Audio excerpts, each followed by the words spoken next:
Welcome everyone to the Fife Centre of Equalities Equality Hustings.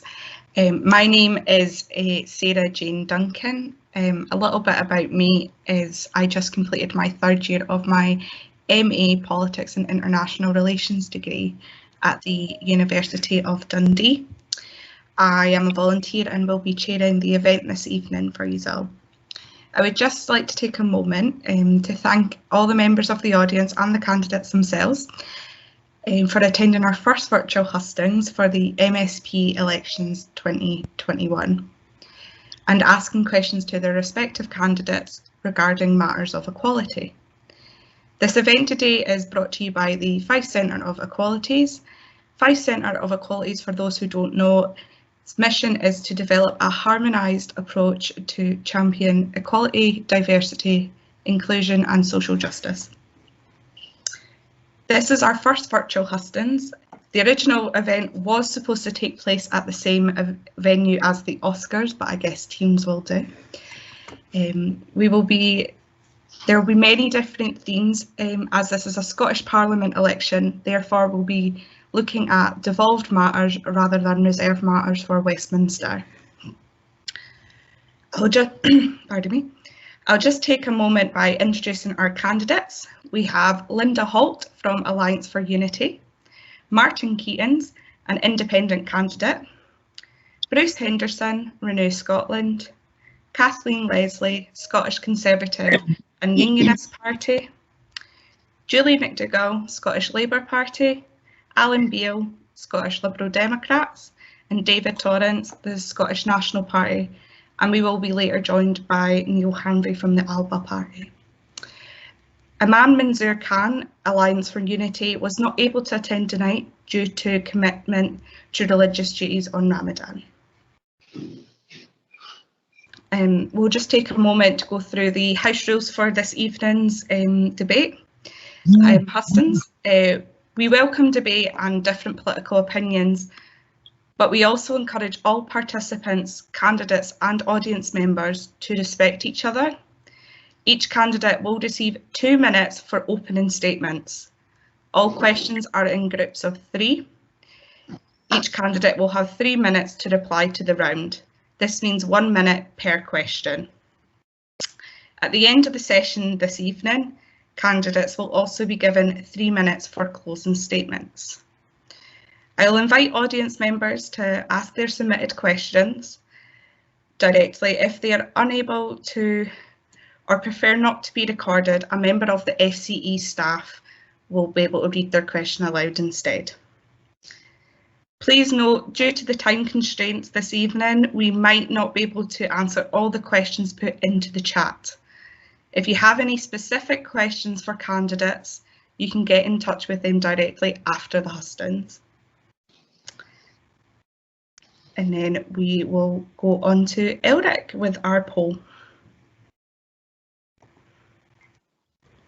Hi there, I'm just going to share my screen briefly. This is a poll of people who applied, people who could not make it tonight, and people who just basically wanted to show their voting intentions. It shows their topics of interest and their initial voting preferences. It's not complete, but this is give you a little idea of what we have at this time. So share the screen. And so you can see equality topics that really were ahead were definitely health and social care and participation. When we looked at what the parties were actually prioritised, the intentions were really quite dominant for the Scottish National Party. Then it was followed by Scottish Labour, and then more or less a kind of balance across the Scottish Greens. The none of the above was an option, and other that the person didn't actually say what they were voting for. So this is not the number of voters, by the way, this is proportions, these are ratios. So that gives you a proportion of ratios. And this poll will be available online continuously up to the elections, as well as a exit poll.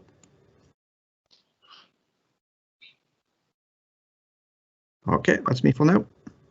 Perfect, thank you, Elric. We will now be moving on to opening statements from each candidate. As a reminder to each candidate, you will receive 2 minutes. I will warn you 30 seconds to the end and then at the end when your time is up. We have listed all the candidates by alphabetical order of their parties. We will order the answers 1 to 7 and then 7 to 1 to mix it up. We will now start with Linda Holt from Alliance from Unity. Well, good evening, everyone, and thank you for inviting me. I'm Linda Holt. I've been a councillor in Fife for the East Mute since 2017, and I also do a bit of teaching and writing, as well as being a parent of 3 children. I'm the lead candidate for All for Unity for the Mid Scotland and Fife region. I joined the party, this new party, very soon after George Galloway founded it last summer. The impulse behind it was very simple. The SNP has been able to subject Scotland to 14 years of sclerotic, independence-obsessed government, despite never winning a majority of votes, because the Unionist vote is always hopelessly split. We can stop the SNP making it 19 years through an Alliance for Unity, as the party was originally called, by voting tactically in the constituencies and voting All for Unity on the list vote. This would produce a majority of Unionist MSPs who could form a coalition government of national unity. Sadly, none of the Westminster parties were prepared to throw their weight behind tactical voting by standing down no-hope candidates in favour of the pro-UK candidate most likely to win in constituencies. So it's being left up to individual voters to adopt the tactical strategy. You can see the All for Unity argument winning through on social media, in the press and billboard campaigns, where tactical voting has become the #1 topic. The All for Unity strategy is the only way to stop the SNP and improve government in Scotland, to get off the hamster wheel of constitutional politics, or the never end, as George Galloway calls it, and so be able to focus our best energies on solving Scotland's problems. The nationalists' constitutional obsession means it hasn't had its eye on the ball for years. 30 seconds. On the issue of drug deaths, but on any domestic issue at all. The only ball that counts for the SNP is independence and how it increases support for that. Its approach in government is to tread water and avoid doing anything which might upset people. I've had first-hand experience of that in Fife, which is ruled by a joint Labour SNP administration. All the innovative ideas and energy for improving life for Fifers have come from the Labour side. A central plank of All for Unity's manifesto is a Canada-style Clarity Act, which will basically set out the terms. Thank you so much, Linda. Okay, I'll stop. Thank you. Thank you. We'll now be moving on to Martin Keatings, the independent candidate for this evening. Good evening. I'd like to start by thanking Sarah and the rest of the team for setting up the Hustings tonight. Now, unlike the other candidates, it was a last-minute thing for me, so I've not had an opportunity to actually prepare a statement, so what I'm saying will be off the cuff. This election is going to be one of the most important elections that voters in Scotland will ever have to take part in, and it doesn't matter what your politics are. All I would ask is that you do actually vote. We're going to have a substantive situation with regards to post-COVID recovery. The question of constitutionality with regards to the independence question is obviously going to come up, but mostly we are going to be in a situation where we have to start thinking differently about pretty much everything we have at the moment. My only statement that I want to make is it doesn't matter who you vote for, just vote. And don't look at parties for the party's sake. Look at the candidates and what they stand for. Look at the parties and their manifestos and vote for what's best for you, your family and your local communities. And that's all I've got to say. Thank you. Thank you so much, Martin. We'll then be moving on to Bruce Henderson of Renew Scotland.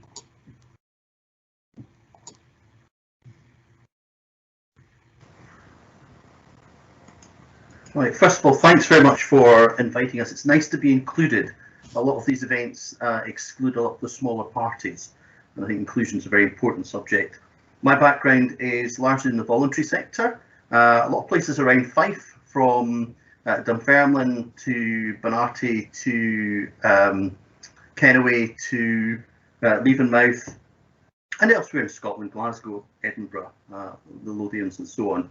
I'm a filmmaker and actor as well, and I'm not really a career politician. I'm in my 50s. I'm not really looking to make a career of this. I've come into politics because I'm fed up of the dishonesty and the corruption that exists in our political system.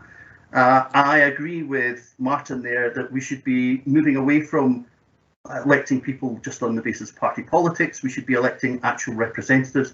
I did do some campaigning with Margaret MacDonald, and I'm very proud to do that. We need more Margaret MacDonalds in our Parliament. Renew Scotland itself has 4 clear areas of priority. First is ending poverty, not just tinkering with it, making allowances for it, but actually ending poverty. Greater accountability. Our Scottish Parliament election that we're having now, 42% of MSPs will be accountable to the party only. So taking power away from the people and giving it to the parties. Honest politics, including a criminal code 30 for seconds. politics, including a criminal code for politics, where politicians are subject to a proper criminal system rather than just dealing with it inside the political bubble, and a Scottish protocol so that as an interim until we rejoin the European Union, having a closer and more engaged relationship with the European Union. Thank you. Thank you. Thank you so much there, Bruce. We'll then be moving on to Kathleen Leslie of the Scottish Conservative and Unionist Party. Good evening. Thank you for inviting me to this. I'm the Scottish Conservative councillor in Burnt Island, Kinghorn and West Kirkcaldy, and I also stood as the candidate in the general election in 2019. My campaign is very much based around local priorities in the constituency, which also feed into the national narrative here in Scotland. Local government is responsible for maintaining our roads, educating our children and waste management and recycling. That all, though, can only be done with proper funding. The Scottish Conservatives would introduce a communities bill to ensure our local councils receive fair funding, which from 2007 to 2019, the Scottish Government budget increased. However, the grant that came to local councils decreased. That needs to change. As your MSP, I would be supporting the bill as I understand the difficulties of local government. Another one of my priorities would be to see Scotland's education system return to what it once was. Children have faced enormous disruption over the past year, and that is combined with worrying OECD data that demonstrates Scottish pupils only performing at the average in maths and below in science and achieving the lowest scores since first participating 20 years ago. The Scottish Conservatives would push for Scotland to rejoin international comparisons and also introduce a workforce strategy worth £550 million to recruit 3,000 new teachers and also put a STEM teacher in every primary school. Our UK's vaccination programme over the last few months has seen 2.6 million Scots now vaccinated, thank you, thanks to early procurement processes by the UK government. We're all aware, though, of the backlog and delays to operations and treatments, which has got much worse this year. The UK government has delivered £13.3 billion additional funding to Scottish public services. Now, as we move forward in this election, there must be a full focus on recovery. If elected, that will be my focus for all constituents. Thank you. Thank you so much there, Kathleen. We'll then be moving on to Alan Beale of the, Julie Mcdougall, pardon me there, of the Scottish Labour Party, once you're ready.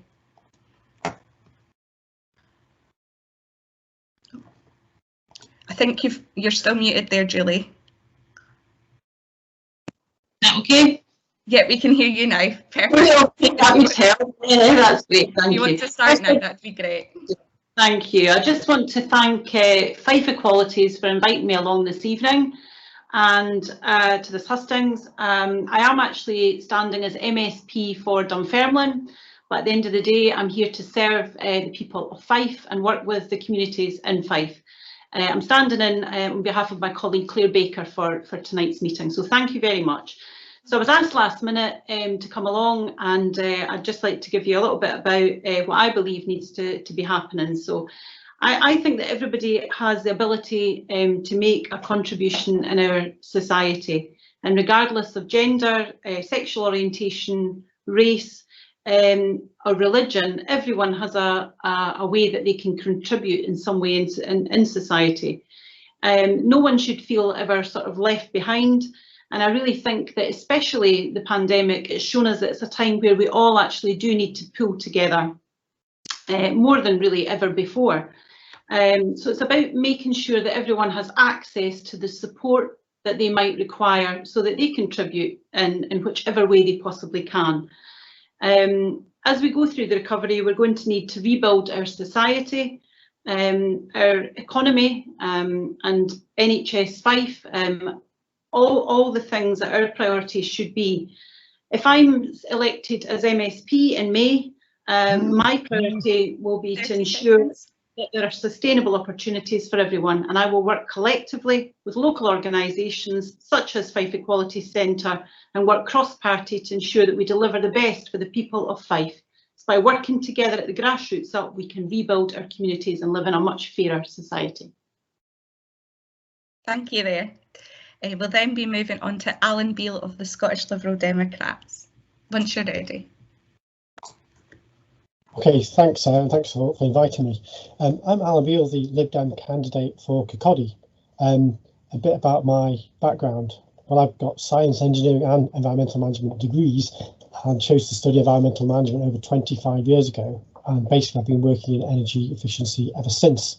So I set up and ran the Tayside and Fife Energy Advice Centre, which involved promoting and creating projects across Tayside and Fife. Those with long memories may even have seen some of my letters and articles in the Courier, but that was a long time ago. But since then, I've worked as a housing consultant and now as an energy efficiency sort of software developer. And in terms of the party, I'm really pleased that the centre set up as Hustings, because I think equalities are one of our great strengths as a Lib Dems. We've been at the forefront of promoting equalities for decades. For example, back in the day, we were first to commit to a sort of gay rights policy. We introduced equal marriage in England and Wales and all women shortlists. We've already unveiled quite a range of commitments to stop inequalities like pay audits of public bodies and agencies.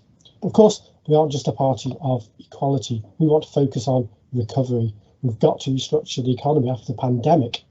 So we'll encourage green industries like the H100 Fife project, things like that, and we'll start reducing poverty. I mean, after 14 years of SNP rule, 1 in 4 households are in poverty. It's just unacceptable. But we would start by doubling Scottish child payments to help reduce that. Okay, we'd also tackle the climate emergency because we also believe in devolving power. I think I'll just say in conclusion that we want to fix the country after 14 years of SNP neglect, Brexit and the pandemic. The last thing we need is an independence referendum. What we want is to focus on the recovery so that we can build our country once again. And Lib Dems are the party to do that. Thanks. Thank you so much.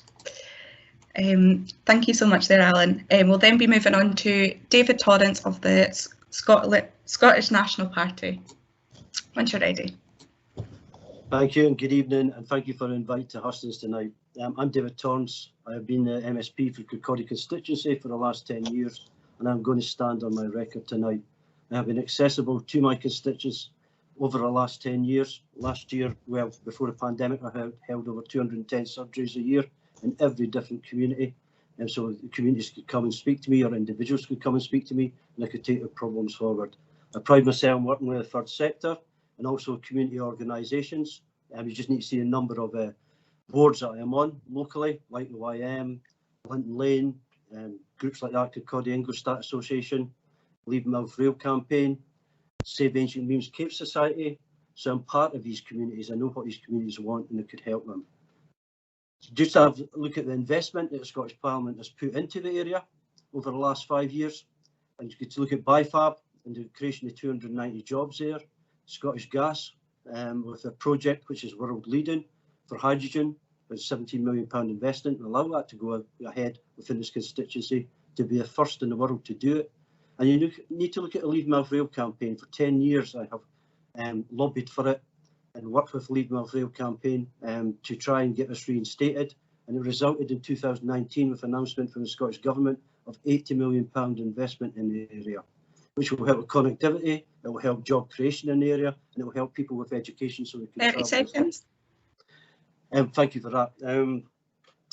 And on top of that, I look and think the record that we have in this area is really good. The investment, whether it's in social housing, whether it's in jobs, or whether it's in our local high streets, the record is very, very good. So I would stand on that, and I'll stand on the work that I've done with the constituents over the last 10 years. Thank you. Thank you so much. We've also now been joined by Neale Hanvey of the Alba Party. You have 2 minutes for your opening statement once you're ready, Neale. Thanks ever so much. Thanks for making space for me tonight. I'm very grateful. I would like to just start off by talking about the Alba Party, and it was established to bring a much needed urgency to the timetable for delivering independence for Scotland.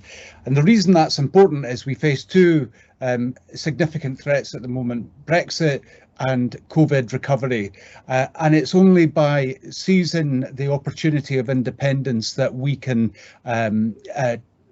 build a recovery that's meaningful for the people of Scotland. We want to maximise the list vote by building a pro-independence supermajority at Holyrood, and to use our place as part of that supermajority to make absolutely sure there is no more backsliding on the timetable towards independence. As an Alba MSP, I would do everything that I can, and every day I'm in Parliament, to press for a pro-independent Scottish Government to make progress on taking that forward. We've now got over 5,000 members and we're less than a month old, and we want to see something new in Holyrood and new in politics. We want to shake things up a bit and try and see real meaningful progress. So in terms of where we are, we want to see Scotland where all people are equal before the law, under a written constitution, where the wealth of the nation is used to ensure that all our people flourish and reach their ambition, and where the search for equality is reconciled with the hard-won rights of everyone. Thank you so much there, Neale. I would just like to say thank you to all of our candidates this evening for your opening statements. We will now be moving on to the question rounds. The first round of questions are questions related to health and social care. We have a question from Ailish Hanlon about the national care system. Ailish, would you like to be speaking? Yeah, hi there. So as we begin the COVID-19 recovery, would you support a national care system modelled on the NHS? If yes, why? And if no, why not? Thank you. Thank you very much, Ailish. We also have a question from Kevin Barretto about mental health support during the pandemic. Kevin, would you like to speak?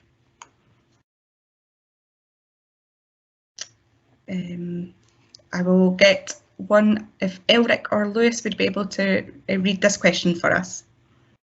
Yeah, no problem.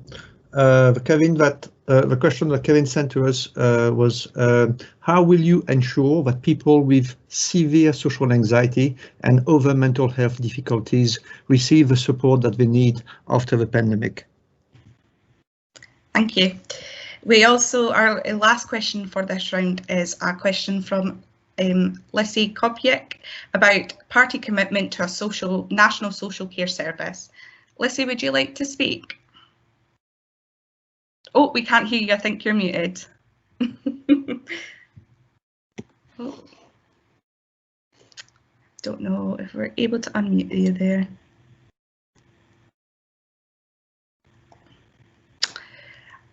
We've not been able to unmute you there. Elric or Lewis, would one of you be able to read the question on behalf of Lissy, please? Yep, that's not a problem. The question from Lissy is... Sorry, I'm just managed to unmute Lissy. Let's try again, Lissy. Sorry. You have to click on your microphone at the top, Lissy. Okay, never mind.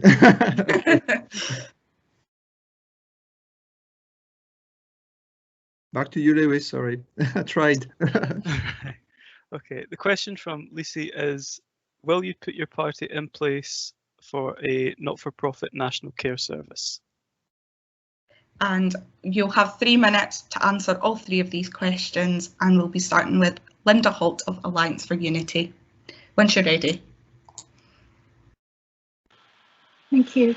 I'm assuming that the first and last question are more or less the same about a national care system or a national system for social care, which I completely and utterly support. I think we should have had it ages ago, and I think COVID has now, I mean, tragically, shamefully made it clear that that is the only way forward. I mean, we would never have had the number of people dying, old people dying through COVID, the discharges from hospitals, untested into care homes, which killed so many people, and also just the very high fatalities generally in care homes and the terrible conditions that were going on in care homes if we had a national social care system.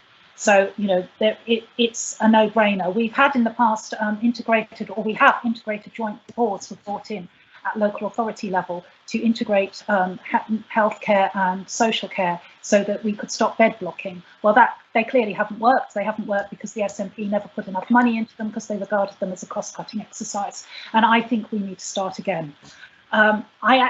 Interestingly, old people, I've worked in old people's homes, so this is something very close to my heart, are a hugely neglected minority. I mean, if the Fife Centre for Social Equalities wanted another job, I mean, I know you've got more than enough to do, looking at the way that our society treats frail elderly people ought to be a really big priority because they can't speak for themselves. So that's what I'd say about that.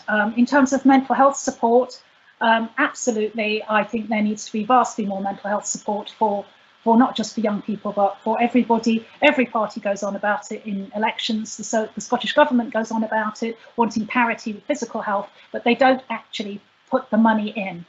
And even if you, even in terms of physical health, getting to a GP, which is the first place that people go for mental health support, is incredibly difficult because we're 850 GPs short in Scotland. Waiting lists for mental health treatment when you get referred on by the GP are appalling, and it's actually the length of the waiting list is an absolutely inhumane way of rationing treatment, because basically doctors know, or and managers know that people will get better spontaneously, or they just give up, or they end 30 up seconds. Getting ill with a physical ailment, or they end up dying. And that's how we basically treat an awful lot of people with mental health, and I think that has totally got to stop. Just as we in our manifesto, the All for Unity manifesto, we call for a post-COVID task force to clear the backlog of cancer treatments and operations. I also think we need a post-COVID task force for mental health treatment, so that the people who have been knocked sideways by COVID can get the help they need. Thank you. Thank you. We'll then be moving on to Martin Keatings, independent candidate. Well, health and social care. You'll probably notice that because of certain attire I'm wearing right now that I am actually a carer. I'm a person with a disability, but I'm also a carer for my mother who's secondary progressive multiple sclerosis in advanced stages. So in addition to that, in my spare time, I also assist people with the DWP and with health and social care, filling in forms, appeals, all that sort of stuff. So you can pretty much see the experience I have of the social care tree is effectively people that have fallen out and hit every branch on the way down. If they end up beside me seeking my assistance, then every protection that's supposed to be built into the system has effectively failed them. So in this area, I have a wealth of experience. In terms of a national care service, yes, most definitely and unequivocally, without a doubt, I would 100% support an NCS. No doubt in my mind it is required. Private facilities at the moment, I believe, should be nationalised. Simple as that. A lot of the deaths that have happened during this pandemic would never have happened if care homes were in private hands. However, a lot of the issues we face are not actually to do with care homes and things like that. It's in-home care. The facilities are substandard, they are lacking, and there are too many people falling through the cracks. As for carers, unpaid carers, well, I am an unpaid carer, so I understand straight away exactly what it's like to be an unpaid carer. And my view, in fact, one of the policies I'm running on is to fold carers, rather than them being on benefits, into the national care system itself. Make them workers. Give them the protections of normal, like the private and public sector counterparts. Give them the same protections, those same protections to unpaid carers, the same training, the same availability. Fold them into the NCS. Make them employees, and you can read more about that in my manifesto, but that's fair enough. When it comes to the national care system itself, there are too many different disjointed and disconnected components to the system. There's not good enough communication between the systems that already exist, and that's where the focus needs to be, in that communication between them. On the subject of social anxiety, well, it's going to be a big problem, and we need to be more proactive on this. At the moment, the system waits for people to come to them, but at the end of COVID-19, we really need to be proactive and start going out and looking for people that are having issues, extend to them as many services as we possibly can, and give them, remove much of the stigma. Martin. Thank you. We'll then be moving on to Bruce Henderson of Renew Scotland. First of all, on the National Care Service, we are very much in favour of a National Care Service. My background has included working with and for organisations that are involved in delivering or supporting care. So I've seen some of this firsthand. I can share an awful lot of what Martin has just said, maybe not had the same life experience, but I've certainly seen an awful lot of things that we need to change. And one of the huge weaknesses is that from local authority to local authority, from organisation to organisation, and from sector to sector, there is a big difference in terms of how people interpret how social care should be delivered and what they believe are the priorities around social care. I think National Care Service would help to change that and ensure there's some kind of consistency that operates across Scotland. So that's the kind of big thing there.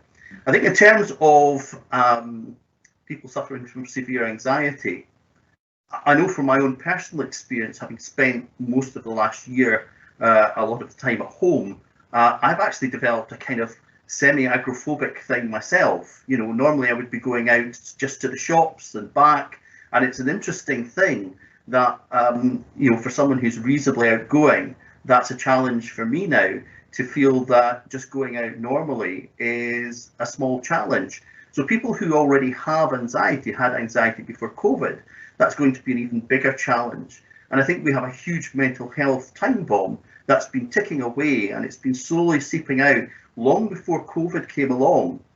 And we have to recognise that if we want to help people move into employment and things like that, we're going to have to invest in rebuilding people's capacity, rebuilding people's confidence, rebuilding people's sense of worth, to be able to go out and engage in the wider world. And that's going to be from people like me who maybe don't need a huge amount, to other people who need a lot more. Because the truth is, there are an awful lot of people who don't fit neatly into our processes and systems. Government has a habit of having a one-size-fits-all approach. And actually, we're all individuals, and one-size-fits-all doesn't really cut it. So we need to be looking at how we tailor that help and support to people as well. So I'm not actually going to go on much longer, so you can save some of the time there, Sarah. That's perfect. Thank you so much there, Bruce. We'll then be moving on to Kathleen Leslie from the Scottish Conservative and Unionist Party. Thank you. In terms of the question on mental health and looking at anxiety, obviously this past year it's had a huge impact on people. I know people myself who, you know, I've never thought they would be seeking help for any of these issues until the restrictions and things of the past year. So there is a huge pressure on our services. The Scottish Conservatives are committed to putting 10% of the frontline health budget into mental health services, and definitely seeking to move more towards a community-based approach. I think sometimes people don't always know the signposting of how to access the help that is available. So definitely something that has to be far more into local communities, which I'm a big believer in, that things should be as local as possible. In terms of the question on social care, at the moment, I would say I would probably share some of the concerns that I know that have been voiced by COSLA in terms of there's concerns around governance and accountability of that. And I think we really need to have some local accountability. So I definitely think that it's something that I think we need to know a little bit more about. I wouldn't actually want to see things completely centralised. I think we have to be working with councils, families, local providers in terms of social care and how choices are made. Thank you. We'll then be moving on to Julie McDougall of Scottish Labour Party. Hi, well, as we know, the NHS is free at point of delivery, and we already have a health and social care partnership in Fife, where the system is integrated and does work well, but it could be more refined. And I believe that we need to, as we go through the recovery, obviously we need to be looking at our services and looking at the areas where it does actually need a little bit more attention, and certainly health and social care as a partnership is working fairly well. But as I say, there could be a situation where you have a one point of contact, which would certainly improve the service. I also think in terms of a national care service, well, absolutely, I completely agree, there should be a national care service. The national social care, I believe, should be brought in line, similar to nursing, where carers are treated as it's a professional position and paid accordingly. So this should really be more professionalised, so that it's a career option. Certainly our carers have absolutely worked very, very hard throughout this whole pandemic, and they should be rightfully rewarded for that as well. So I think we do have things in place, but there are always ways of improving that. And it's our responsibility to ensure that we can provide a better integrated health and social care in Fife, and that certainly would be one of my priorities if I was successful in coming forward.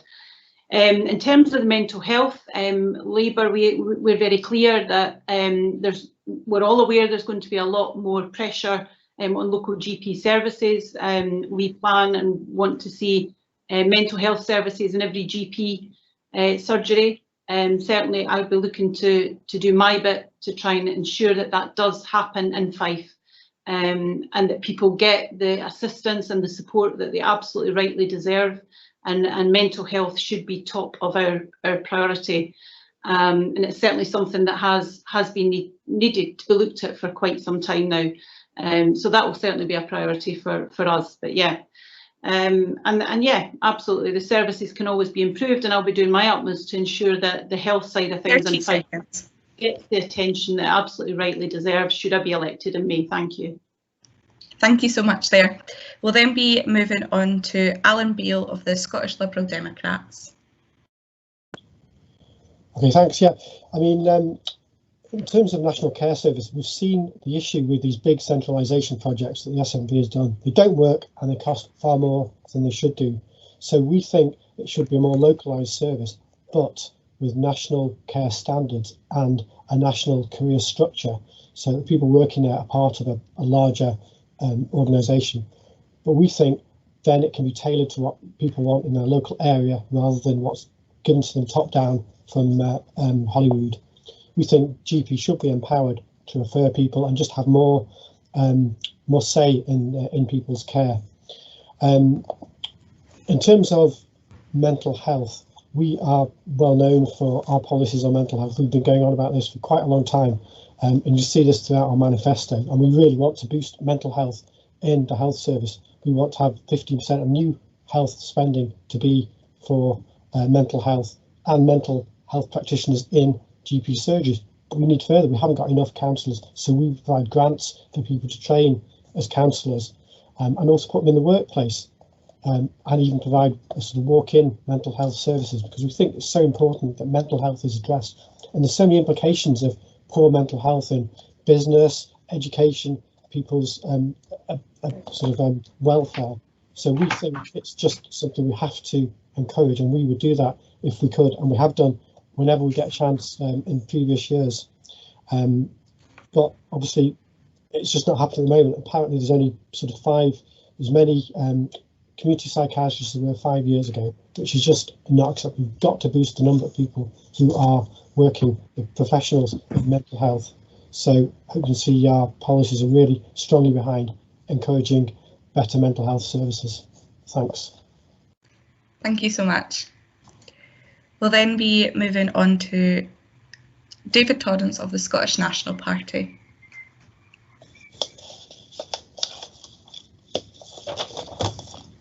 Thank you, Sarah. National Care Service, yes, I support it. As a member of the Health and Sport Committee in the last session of Parliament, we did a big inquiry into this in the care services, especially during the pandemic, the negatives and the positives. So I'm very in favour of a National Care Service. If you look at the Scottish Government's SNP's manifesto, it is there to create a National Care Service, and they're going to back it up by an extra 25% in funding for the social care service. So I'm fully supportive of it. On mental health, there's always going to be, because of the pandemic, there's going to be an increase in people needing support for this. And we have recruited an additional 500 health workers. We've allocated £120 million for a healthcare recovery plan, and we're looking to recruit an additional 1,000 staff in mental health by 2022. Just need to look at the policy of us putting a counsellor in every high school, because mental health is always not just adults, and the first port of call is always in school for our pupils, and they're probably the people we trust most, so we're doing that. And the GP surgeries, and it's interesting there because the Health and Sport Committee did an inquiry into this.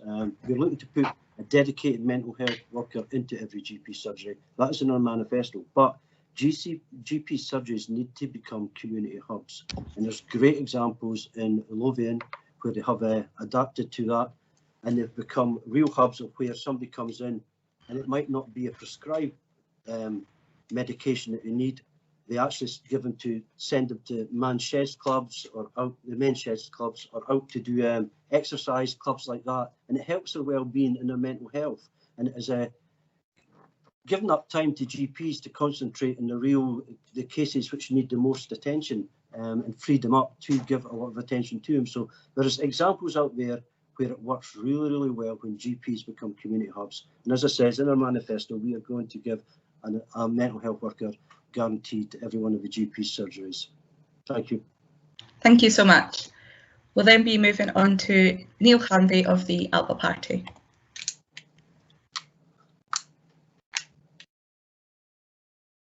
Thank you, Sarah. Okay, so I'll start off with the National Care Service. I think the point that Lisa makes is really important, which is that it should be not-for-profit organisation. Profit as a motivation for the provision of health and care is simply, I think, incompatible with the purposes of those services. So that's a really important point. In terms of how a National Care Service is configured, I've got a substantial experience and background in the health sector as a nurse leader and cancer nurse, and also more recently as a carer for my elderly father who passed away last year.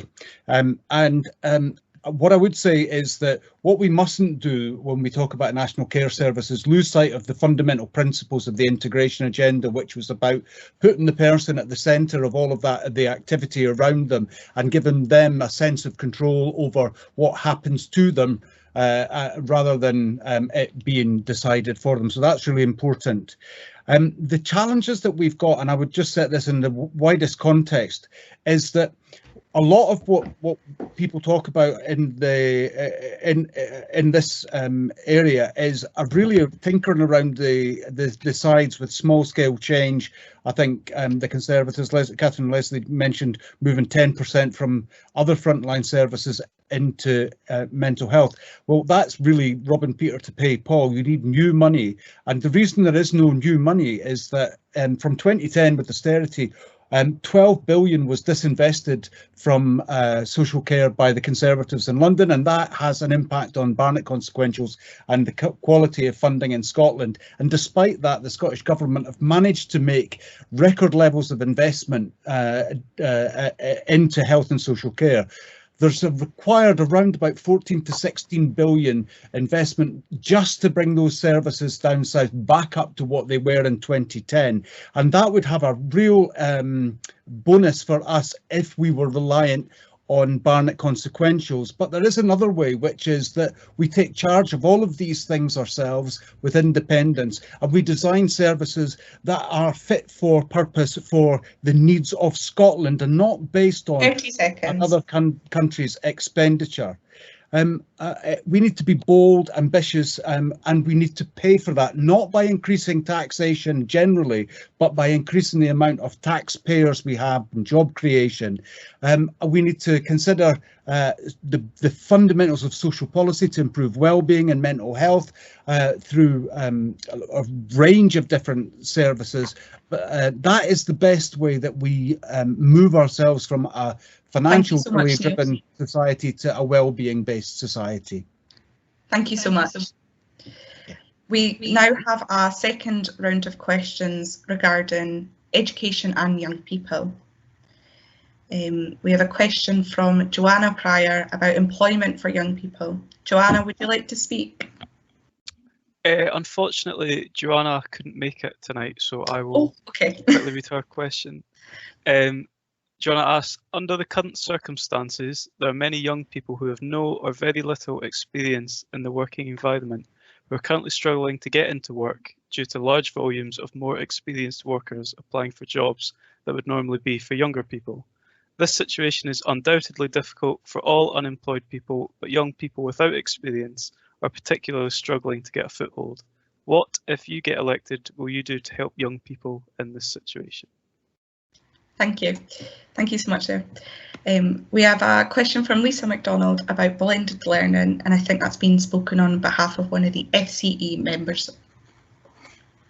Yeah, I'm reading this one on behalf of Lisa. The question is, do you think blended learning should have been done in August last year, rather than sending all the children back in one go?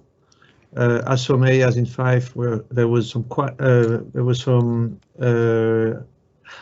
okay, that's because there was some areas in Fife that there was some really high rates for students who tested positive with COVID. Thank you there. And our last question for this round is a question from Anne Fallon about the attainment gap. Anne, would you like to speak? Yes, I think I've managed to unmute myself. Yeah, I can hear you. You're absolutely fine. Given that the leader of the Scottish Labour Party said that he'd done his best for his children's education by sending them to a private school, how would candidates seek to reduce the attainment gap and promote well-being amongst pupils in Scotland? Thank you so much there, Anne. Thanks for the questions of this round. I'll now ask the candidates to reply in 3 minutes. I'll start with David Torrance of the SNP. Thank you, Sarah. And the first one, on the jobs and job creation for young people, is really important because I represent an area, and some of the areas I represent are in the top 10% areas of deprivation in the whole of Scotland, where job creation, especially for young people, is really, really important. And that's why the apprenticeship scheme and the number of apprentices that has been produced by the Scottish Government is important to areas like that, because it gives them a foothold to get in. But also, and I'll give you a best example, is Leavenworth College, the new campus that has been built there. They've got introductory courses to get teenagers or young adults back into education, because you've got to remember in areas like that, a lot of these people had a real bad experience in education. and they left school with no qualifications or very little qualifications at all. So it's important that courses like that go ahead, get them back into education, encourage them back in so they could go on and do training in different areas. And the prime example is something like BIFAB, where there's loads of jobs there, but there is not the skills in the local economy. So we need to train people up to get these skills, to get these well-paid jobs, instead of bringing them up from the north of England to fill the posts. And that's why colleges like that are extremely important. On the attainment gap, there has been progress made on the attainment gap, not fast enough. I would probably agree there. But in our manifesto, we are allocating another £1 billion to try and reduce that attainment gap and recruit over an additional 3,500 teachers to try and close it as well. And more classroom assistants, which will help with pupil ratio and the education standards of our young children that are there. On blended learning, yes, I would probably agree. From all governments, there has probably been mistakes made during the pandemic, because it was a learning curve for everyone. On blended learning, back in August, I would have probably agree, yes, there should have been more of it instead of all the schools going back at once, and the universities and the colleges, because you've seen a huge spike in the COVID cases and increases in the number of cases locally, especially in Fife, especially around our universities and our colleges sector. So for me, yes, I probably agree blended learning should have been brought in August. But as I said before, it's a learning curve for everybody who's in the government and who's trying to handle it. 30 seconds. Thank you. Thank you so much. We'll then be moving on to Neale Hanvey of the Alba Party. Sorry, I keep losing my cursor. I apologise. I think when it comes to how we tackle young people, their achievement and their ambition, I think there's two particular strands I would like to identify. The first one is how we deal with life after COVID and the impact of COVID and its effect on young people, the working world, blended learning and the attainment gap. And then there's another strand, which is the impact of poor social policy that has been in place since I was a wee lad, that limits ambition and drives poverty and deprivation and all of the things that we know have a direct impact on attainment and on ambition and achievement. I think in terms of the blended learning experience question, I think we could all look back on how things were done in the early days of the pandemic and learn lessons. And certainly in our house, we probably took a lot longer than we would have expected to get used to teaching as part of the normal day. But we'd eventually got into a good rhythm and it worked out well. But in terms of that wider challenge, until we tackle things like poverty, well-being, fitness, and I think that's going back to Kevin's question about mental health and well-being.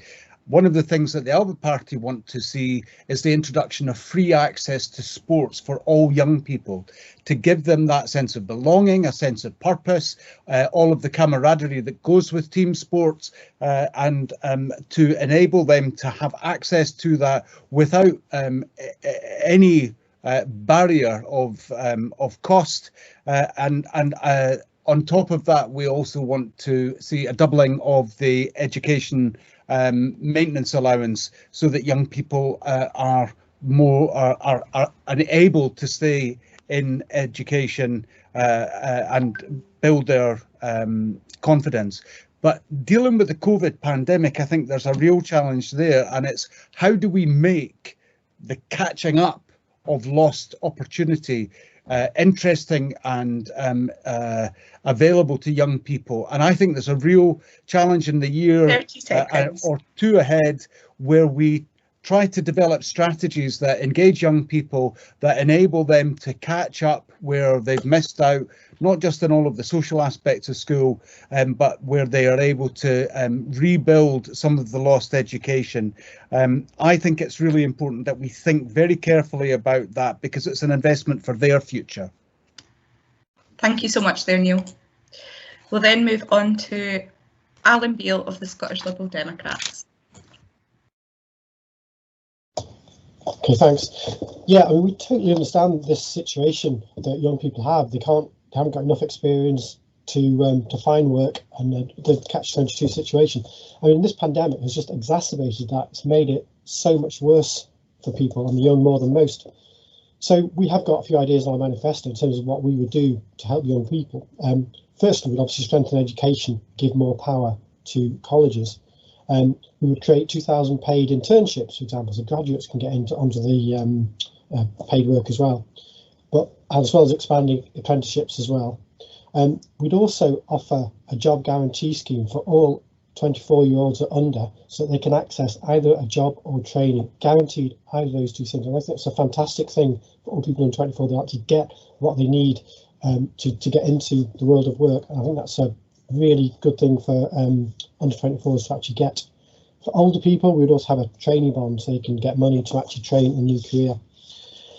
In terms of the attainment gap, I mean, obviously this is a scandal, and the SNP has completely failed to reduce this attainment gap, despite having it been in power for so long. We would want to address that head on. We would expand the pupil equity fund so that money goes directly to schools in difficult areas for pupil support, one-to-one support, classroom support, whatever it takes to reduce the attainment gap in those schools. We'd give more money towards children with additional needs, help them. So overall, we want to raise standards in the school sector, particularly. You know, other things like nursery premium and so on, which we don't probably go into now, but these things start as soon as possible. So I think that'd be the final thing on the blended learning, is just we provide IT for all our pupils to help with that. Okay, thanks. Thank you so much there. We'll then move on to Julie Mcdougall of the Scottish Labour Party. Well, as I said, that I believe that everyone can contribute in our society, but they need to have an opportunity to be able to do so. And in order to do this, what we need to look at is maybe examples from other countries where they fare well in their education system, such as places like Sweden, and work on these areas in our education. We need to work with our colleges, trade unions, employers and the government, and all come together collectively so that we're looking at long-term opportunities, sustainable opportunities, not just in the short term. And our young people have been extremely let down. There is absolutely no doubt about that at all. And I really do feel for what they are going through. We've all struggled, but they have absolutely been hit terribly. So there's so much to be done here. And I think that we need to have some sort of contract as well, that when something does end, that we have other experienced workers that can then renew their skills as well and not be left behind. So these are all things that need to be longer term. We're not just looking at 6 months. What we are looking at is offering every youngster under the age of 25 an opportunity for at least 6 months, but we're looking beyond that, and we're looking at ways of how we can work collectively with unions, colleges, education, and businesses to actually look further afield than that. In terms of attainment, there is an absolute digital divide and also a social divide. And for some areas it's different. You can't just say one size fits all, because clearly it doesn't. In some areas it might have been appropriate for the children to have gone back in August. In other areas it might not have been appropriate for the children to go back. You might have places where there are social issues, and sad to say, but in some ways domestic abuse. Every situation is different, and it needs to be looked at that demographically. You can't make a one size fits all, it doesn't work. So there's a lot of work to be done there, and the youngsters are the people that have been hit the worst, there's no doubt. Spending on our education is a huge long-term investment and should be absolute priority. And Labour plan to employ more teachers. Every pupil should have a personal comeback plan with a dedicated tutoring. They get a chance for their exams to have a resit guarantee. 30 seconds. And everyone to have a digital advice in their hand. I've heard stories where people have not even had the facility to use that, which is an absolute disgrace. But Fife want to put the resources, we want to ensure Fife have the resources to deliver education which leads to jobs and long-term opportunities for everyone. Thank you. Thank you so much. We'll then be moving on to Kathleen Leslie of the Scottish Conservative and Unionist Party. Thank you. In terms of the first question there about young people and apprenticeships, and the UK government put £246 million to the Scottish government to grow apprenticeships. We know that all of those, though, that money has not all been allocated at this point. But I think what we need to really think about is that it's going to take Scotland until at least 2024 to get to pre-pandemic economic recovery. So our focus should definitely be on recovery. And in terms of that, for young people, we know that young people are going to be most greatly affected coming out of school with uncertainty. So one of the things that Scottish Conservatives are looking for would be a more demand-led apprenticeship scheme where we would work with local employers to see where the needs actually are, the jobs that are available, and then to work between local employers and young people so that we're giving young people apprenticeships and training and skills that will actually lead to well-paid jobs afterwards.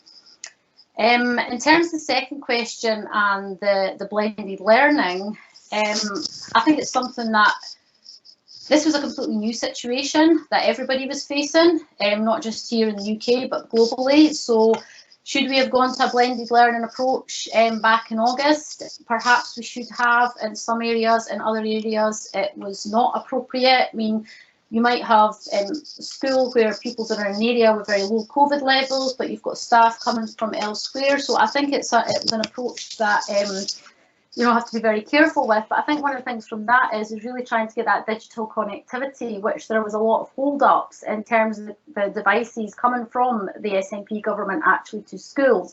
Thankfully here in Fife now we are looking towards a policy where all pupils will have a digital device going forward.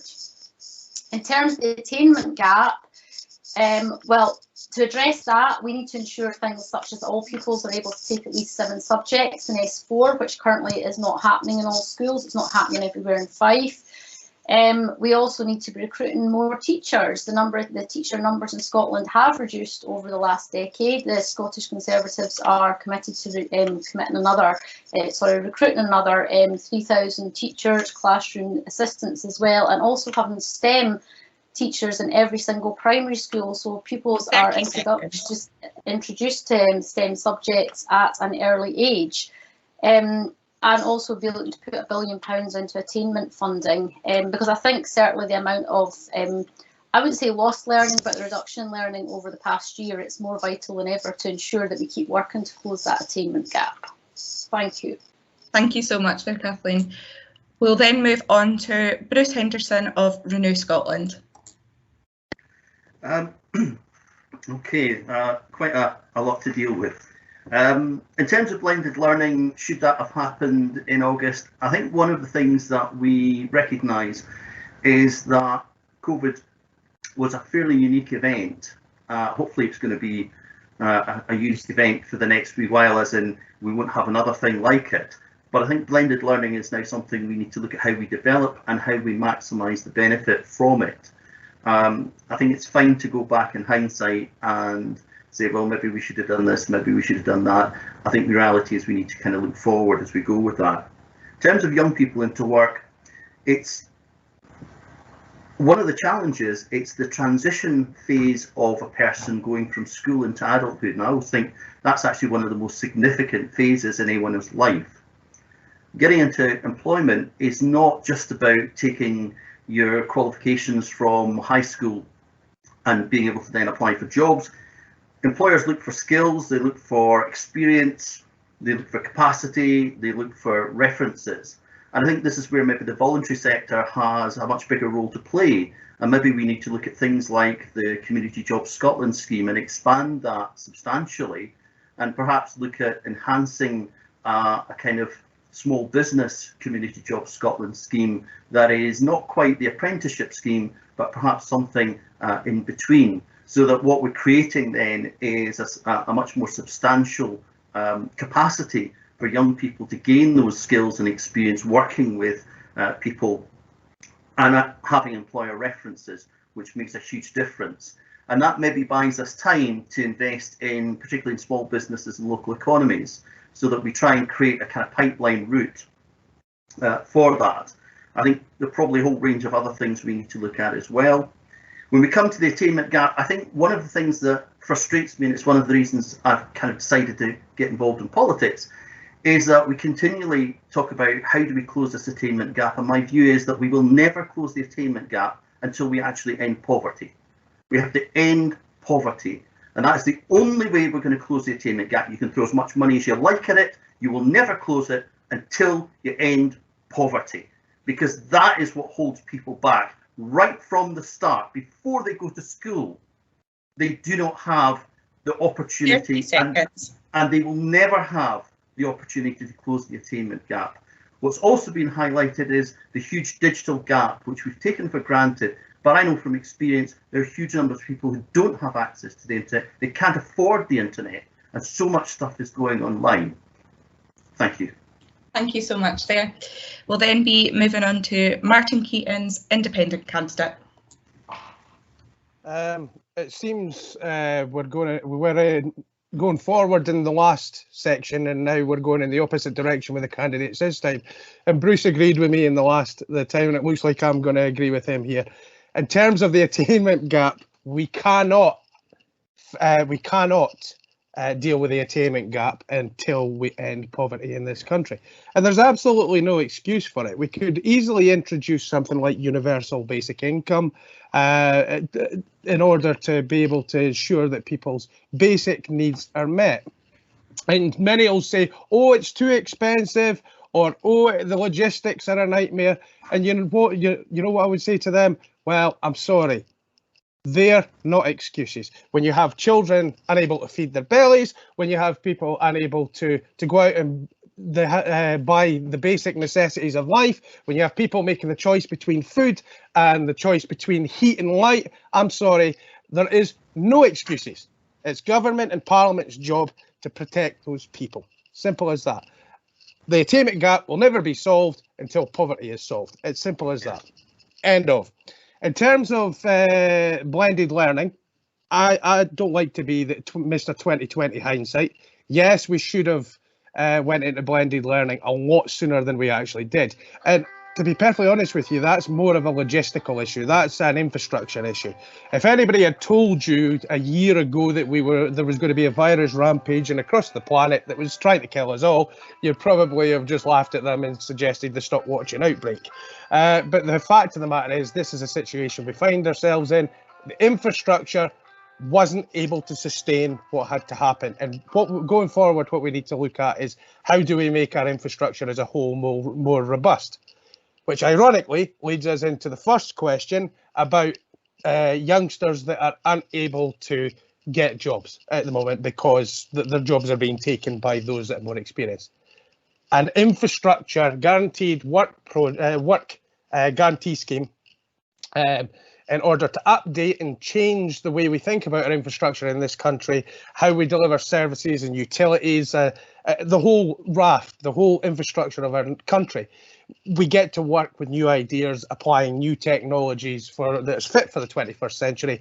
And what we do there is we create jobs for the youngsters so they're actually able to go into it. Along with it, you combine that with apprenticeships as well.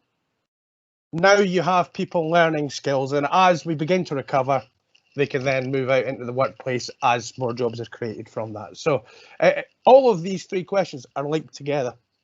It's simple as that. So thank you. Thank you so much. We'll then end this round with Linda Holt from Alliance for Unity. Thank you. The first question about jobs for young people. Well, we want real jobs for young people, and we're not going to get real jobs for young people unless we grow the economy. And so one of the things that All for Unity calls for is a small business recovery unit to help small businesses because they produce the most jobs in Scotland.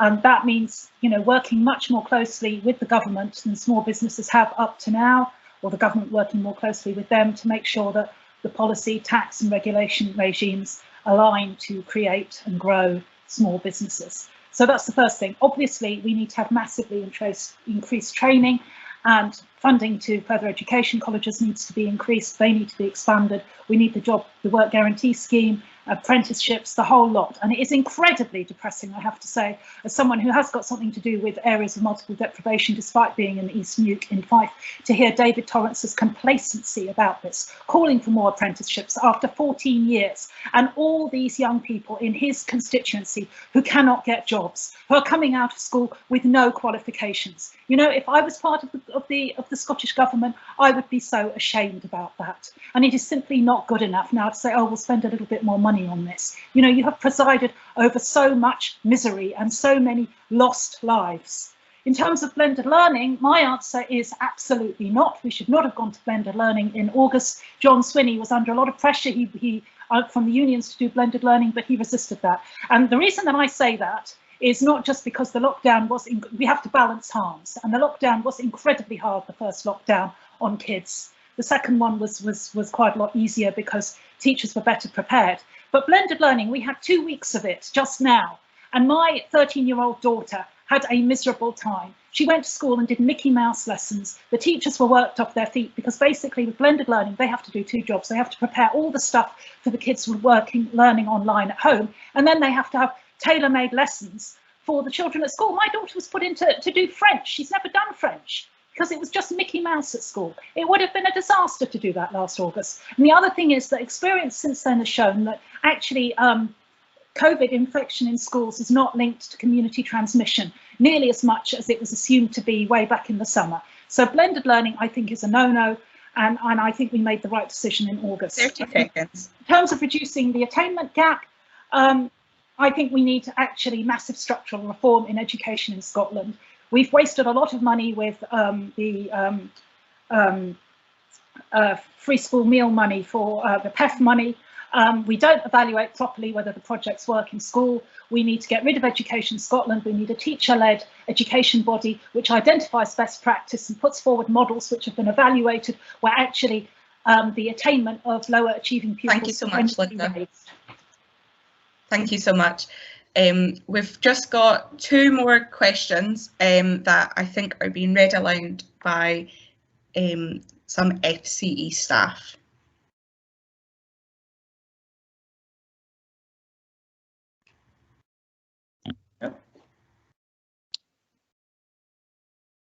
No? Okay.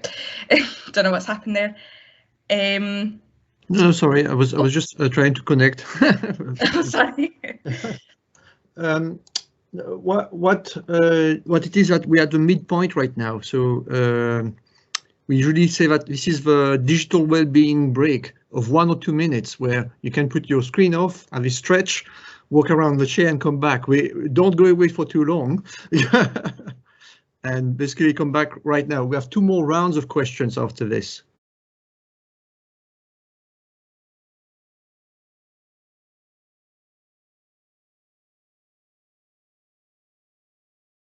Perfect.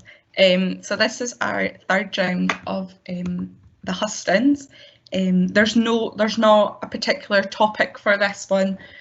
We'll start with a question from Michael Cairns about the party commitment to veterans. Michael, would you like to ask your question?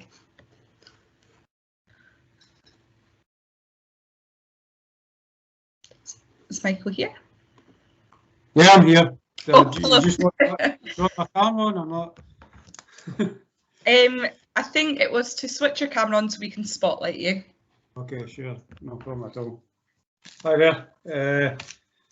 As you can probably see from my background, I run a veterans mental health charity, and we're actually opening in the Linton Lane Centre soon. So in Kirkcaldy, and we start on Monday next week. So I'm an ex-Royal Marine myself, and really, yeah, we just, it's like you said, it's on the questionnaires, the sort of commitment that you've got to veterans and looking after the veteran community in order to promote, or not so much promote, but try and prevent social isolation within the veteran community by helping people like myself and charities like myself provide more breakfast, cafe facilities, hubs, and just basically getting the veterans out of the house and socialising and help, and not just veterans that have been outside for a long period of time, but also veterans helping with that transition from military life to civilian life, which is a stressful process that I've just been through recently. I only left the Marines in December, and it was a hard process for me. So luckily I had the support network with the family. We'll move on to the answers if that's okay. No problem. We've got a second question from Hassan Beg about the social centres for Muslim residents. I'm not entirely too sure if Hassan had made it into the call, because I know there was a few issues. Yes, I'm here. Oh, perfect. Would you like to ask your question? Yes, the question I want to ask all the candidates is that Fife does not have a community centre for Muslims. How can you help in developing a community centre for this substantial minority? Thank you so much. And we've got our, just a note for this one, Iman Manzoor Khan also sent us a reply about this question, which I'll just read aloud the now for you. Muslims in Fife have 5 Islamic centres, mosques, 2 in Kirkcaldy, 2 in Glenrothes and 1 in Dunfermline. Besides religious activities, we have social activities as well in these same centres. There is a need for one big property in Fife, which will be with easy access and approachable to all Fife Muslims for large functions like weddings and other festivals. And then we'll just go into the final question. This is a question from Alison Clyde about the intergenerational policy. Is Alison wanting to ask her question?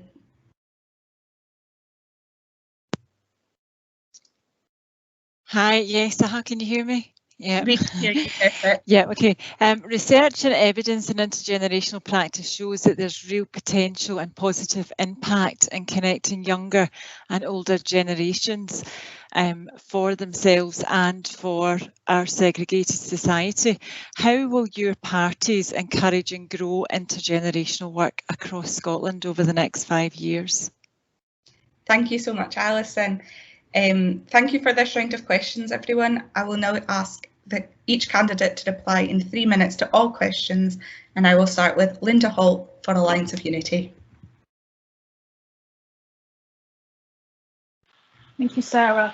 The first question about veterans, well, I'm pleased to hear, I didn't know that you'd set up a sort of self-help kind of shop or centre for people to combat social isolation and to help people making the transition, because I think that veterans, I think in general, we don't treat veterans nearly well enough.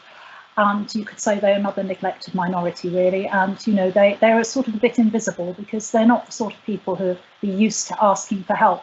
But clearly, you know, it's not just that it's pretty stressful being in the services, especially if you face combat. And people come out with PTSD or mental health problems, which is hardly surprising. But the transition into civilian life, I think, is really tough, especially for kids who've joined up at 16 and have basically gone from the family into the army and everything is done for them. I mean, I have a friend who said he was also in the Marines, and he said it was a real shock when he suddenly found he had to pay bills and deal with insurance and tax and just these ordinary things, and that's apart from relationships and having lost that structure and family of the army. So I think there needs to be a lot more support for veterans when they come out, and not just, I imagine they get a little bit of stuff about transition, but not just for a few months. I mean, I think it needs to be available for years. I also think I have constituents who have horrible housing problems who've come out of the services, and I think they ought to get priority on council housing lists. I also think they ought to be able to jump healthcare queues. They shouldn't have to wait 3 years for mental health support, you know, as the rest of us do.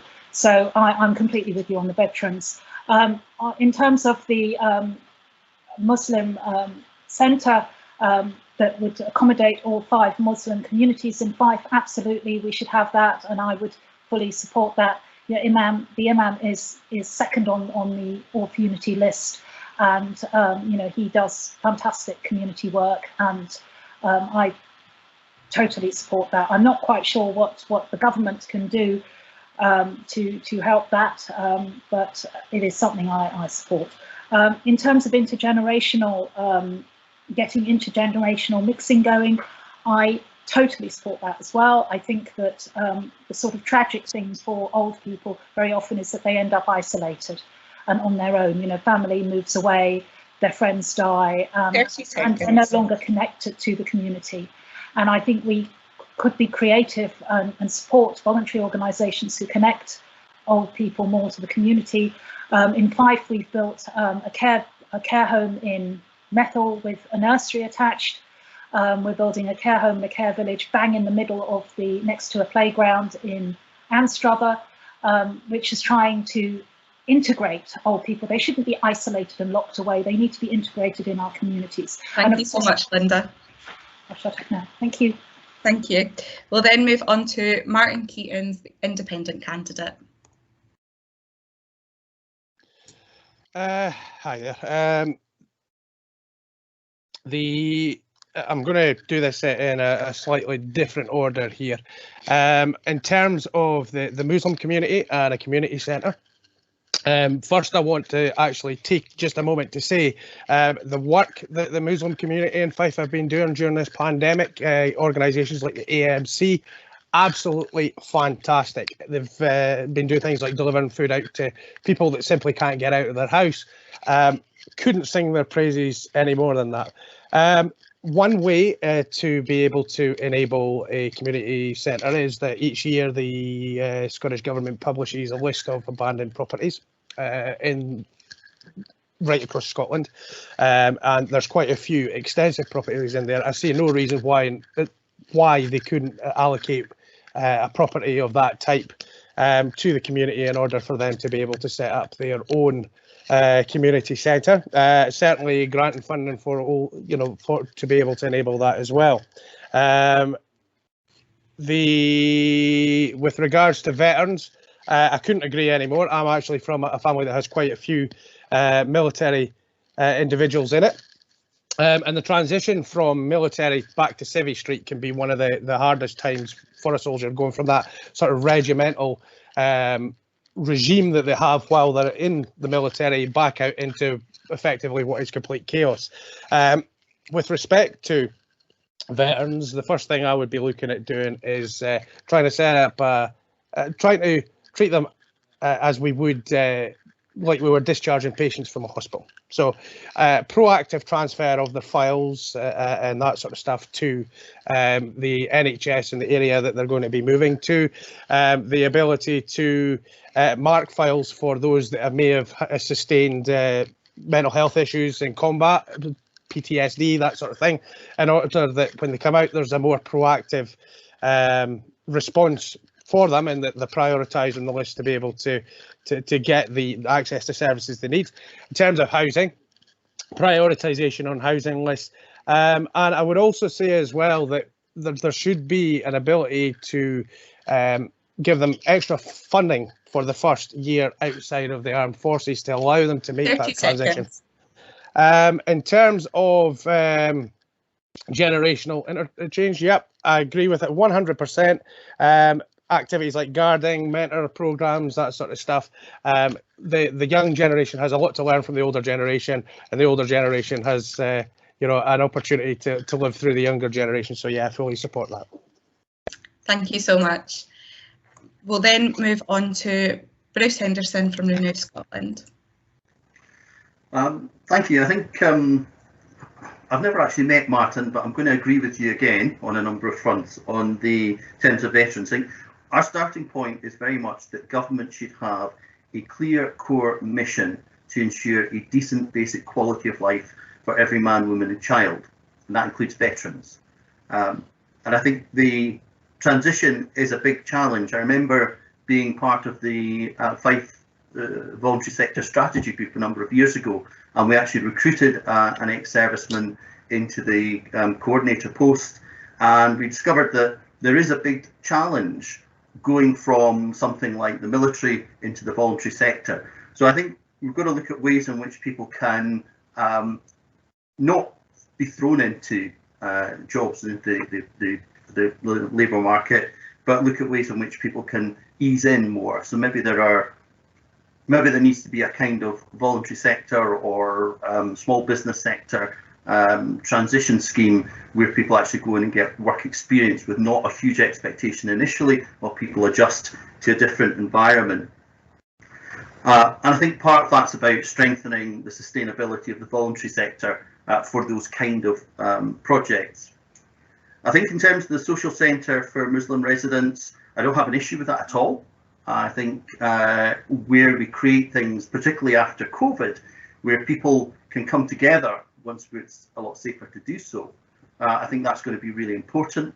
I think it's about looking at what is the appropriate place, what are the appropriate requirements, and how do you then go about doing that, where's the appropriate funding, and so on. I'm sure you've looked at a lot of that already.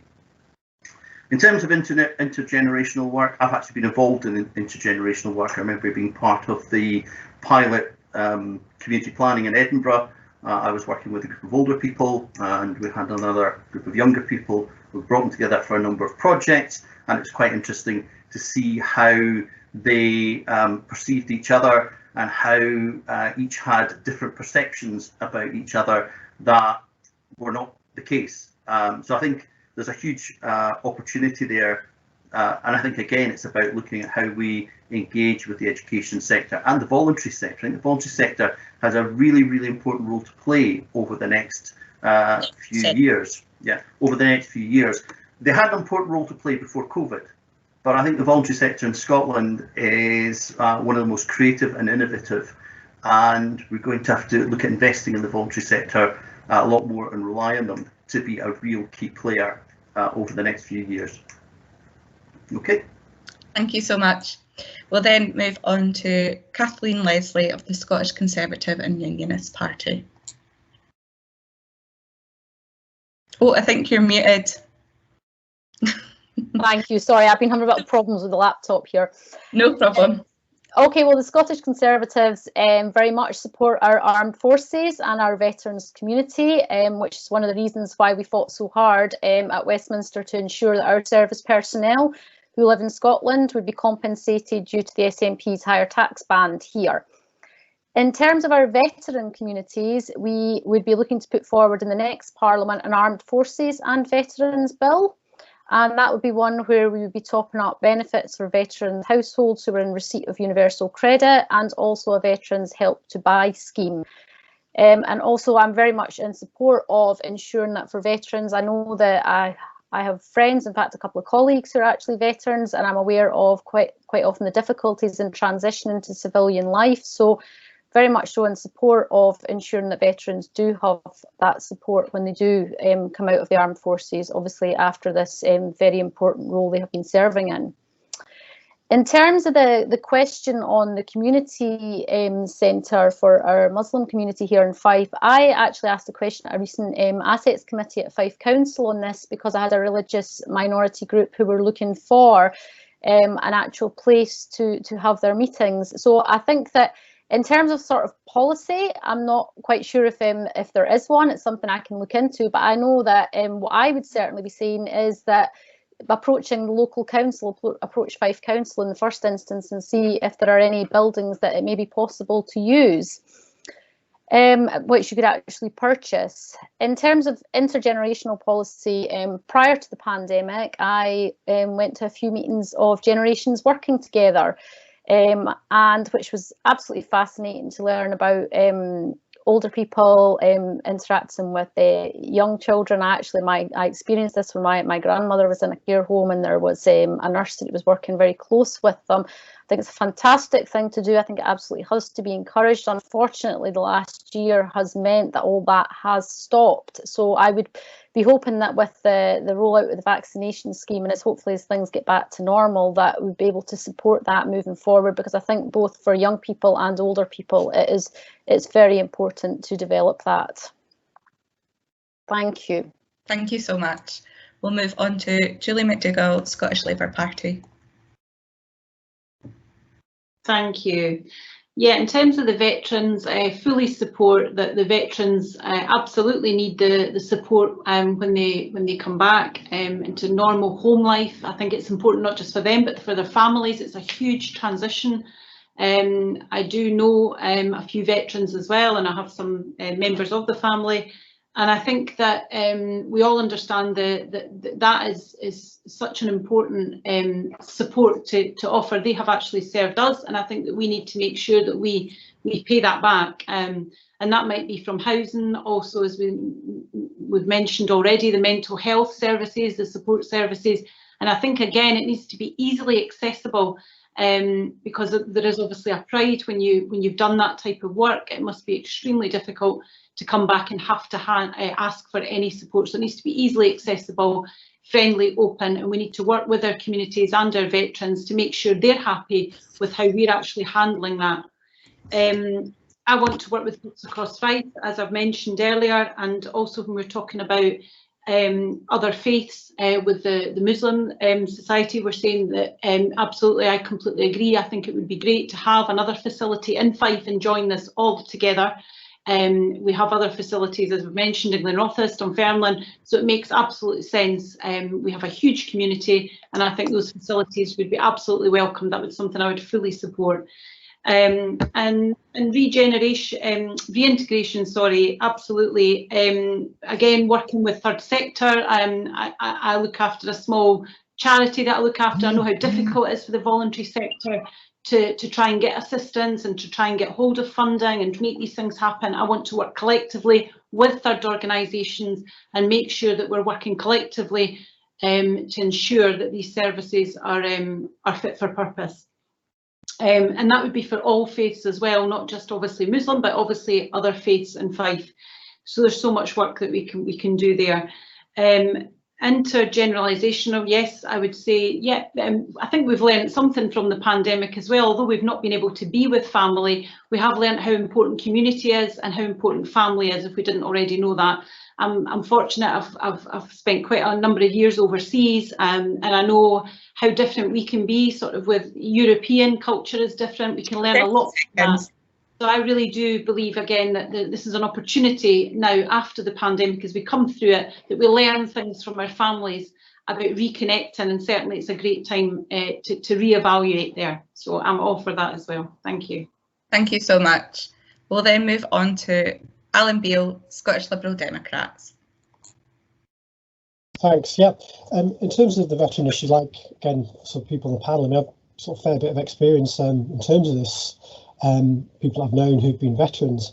I mean, when I lived in a night shelter, the vast majority of people, about 70–80% people, were people who came from the forces, and they ended up on the streets and then into our shelter.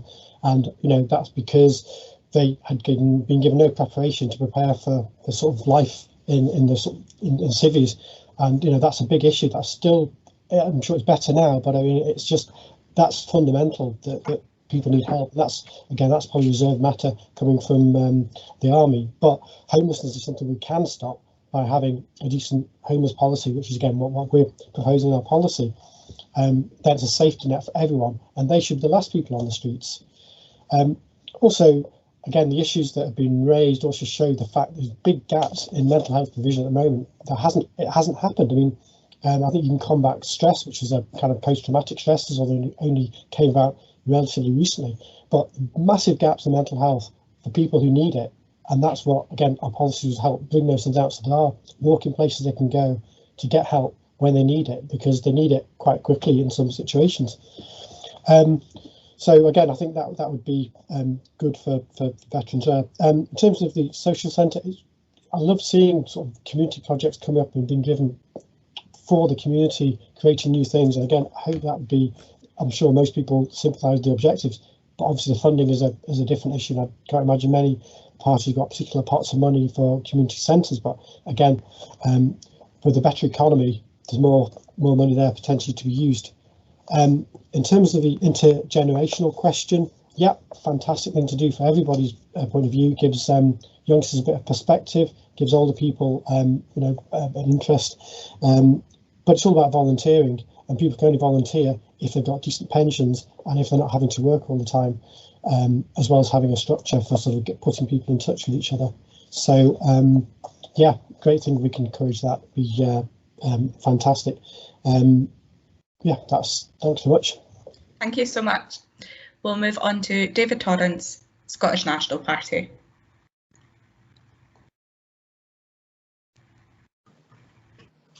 Thank you, Sarah. Can I say first on the veterans question, this is something that's very personal to me, and can I also say welcome to Lincoln Lane Centre as a board member.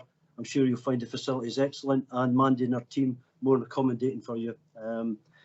I have both my sons in the armed forces, both in the army, and this is very, very personal. My first one, after his tour to Afghanistan, suffered from PTSD, and I had to pay for counselling privately. It was that bad. He left the army, could not cope, and re-signed to go back into the Black Watch because there was no transition there at all. And this is where I think that not only governments, but the armed forces have to take responsibility as well. They have to put resources in there so anybody leaving the forces or anybody suffering from PTSD is being able to give the help that they need. Because I have watched it with one of my sons, and it was absolutely soul destroying to watch what he went through, screaming and shouting in the night after coming back from his first tour to Afghanistan. Absolutely broke my heart to watch it, and to see it there was no help there at all really upset me, and I had to pay for it privately, as I says. So charities in the third sector are really important in helping these the armed forces veterans coming out, not only in learning social skills, but in the whole budget in this that has been mentioned before, and most of them are coming out with stress suffered from, especially the Afghanistan veterans, and stress suffered from what they have seen out there. And there needs to be services put in straight away, because if you catch it early, you're able to help the individual, you're able to help that person, and you're able to help them rebuild their life. And that is really, really important. And I watched that and how it was so effective with Kinnan. Well, I've named him, so with Kinnan, it was so effective. And he was back, and he's back in the armed forces because he could not cope with the outside world, and he's really, really enjoying it. So I won't take it away from it. So the third sector, voluntary sector, is so important in providing these services for individuals leaving the forces. On the community centre for the Muslims community, can I say first, as somebody 30 seconds. Sorry, there is halls out there, and I could give you an example. In Kirkcaldy, we have the Arabic Society. They have a hall that was given by a nominal fee from the council because it was a surplus requirement property. So the Muslim community should look at what Fife Council has and try and purchase it, because it will be done cheap. And on intergenerational working, there's great examples out there in the third sector. Young people working with older people and taking part in sport and learning as well. And also awards. Thank you so much, David. Okay, go. Thank you so much. We'll then move on to Neale Hanvey of the Alba Party. Thanks very much. Again, Sarah. So in terms of intergenerational work, this is something that I've got experience of, both with the working with generations working together, which is led by George Kay and various others, and there's some fantastic work being done at Beneke Church that's related to their activity. Great project. We had that kind of situation in our house when my dad was living with us. Was my dad, there was us, and there was the kids, and it was brilliant because although the boys got lots of intergenerational stuff with the care home near the primary school when they were there, being able to come home and do their World War II projects and talk to my dad about the Anderson shelter in the bottom of their garden and the bombing of Belfast during the war and of Glasgow, that was really invaluable. So there's real nuggets of treasure at intergenerational work. With regards to the social centre for the Islamic faith, I think there's a big question that we need to ask about interfaith work and a much more visible presence of interfaith work. And I think that we don't invest in these kind of projects because everybody expects to get everything for free. I'm not talking about the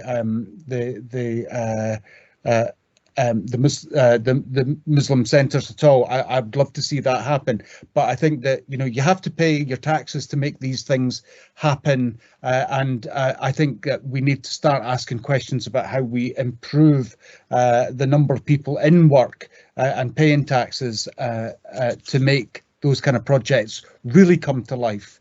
And the last one I'm going to talk about is veterans, and the reason I'm leaving it to last is because I'd like to talk about that most, because there's really something very wrong in a country that talks about people as heroes and puts them on a pedestal, but only does that when they're wearing a poppy or on Remembrance Sunday. I just find it all a little bit hypocritical, and I know that people are really well meaning, but actually PTSD is not just 4 letters. It's a seriously debilitating illness, and it's very easy to write veterans adjustment off. It is absolutely life-changing, and it goes on forever. So a pal of mine who was in the Falklands War still suffers from PTSD to this day, and still suffers with the impact of that conflict. So there's a real issue which is properly funding Thank you so much, Neale. Veterans recovery. Can I just quickly say, Sarah, I'm going to have to go because I've got another meeting that I need to be at. So can I say thank you very much now so that I can head off for my other meeting? And I apologise for having to leave early. It's just I've got another media event. It's no bother. Okay, thanks to everyone for their contribution. It's been really, really enjoyable. Thanks a lot. Bye now. Thank you so much.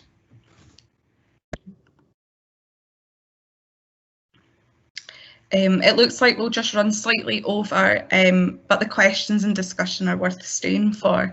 So please bear with us while we're more likely to finish around about 8:10. We've got a question from Craig Duncan about rural infrastructure. Craig, would you like to ask your question?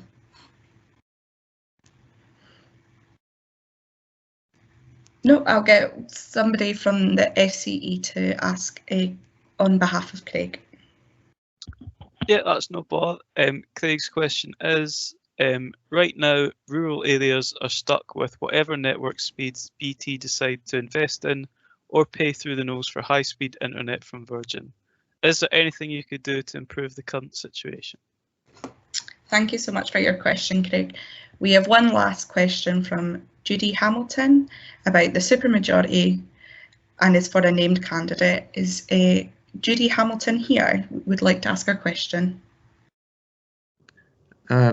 I think Judy has not been able to connect, so I'll just read a question on her behalf. I think it will be easiest because I've tried to fix it, but it's difficult. So a question from Judy was, Neale Hanvey, Alba candidate, has specifically said that he will work with David Torrance to promote the supermajority and ask questions to vote for SNP on the constituency vote and for the Alba in the regional vote. My question, Judy Hamilton's question, is to David Torrance to ask if he worked with Neale Hanvey towards his hand. So it's aimed at a candidate for this one. Thank you so much. Thank you for this round of questions. I'll now ask the candidates again to reply within 3 minutes, and I'll start with this one with David Torrance of the Scottish Nationalist Party.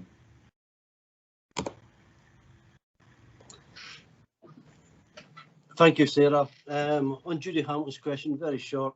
I'm supporting both votes SNP. I'm not supporting Alba, and that's the end of the story, okay? On the rural and connectivity and broadband speeds, you just need to have a look at places like Ortertool in my constituency, who struggle, businesses, to get it.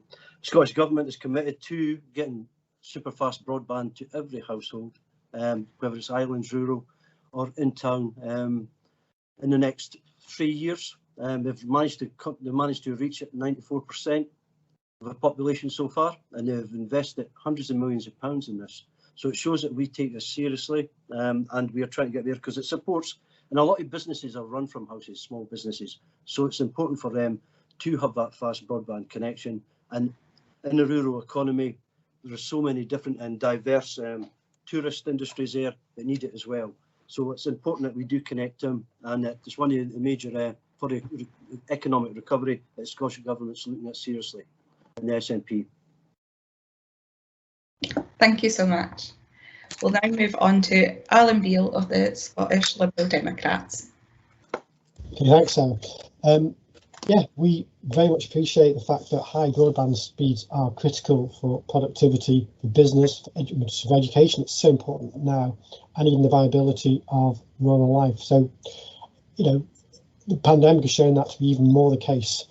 And we've also heard stories about people having to pay thousands of pounds to connect to broadband service that isn't even very good.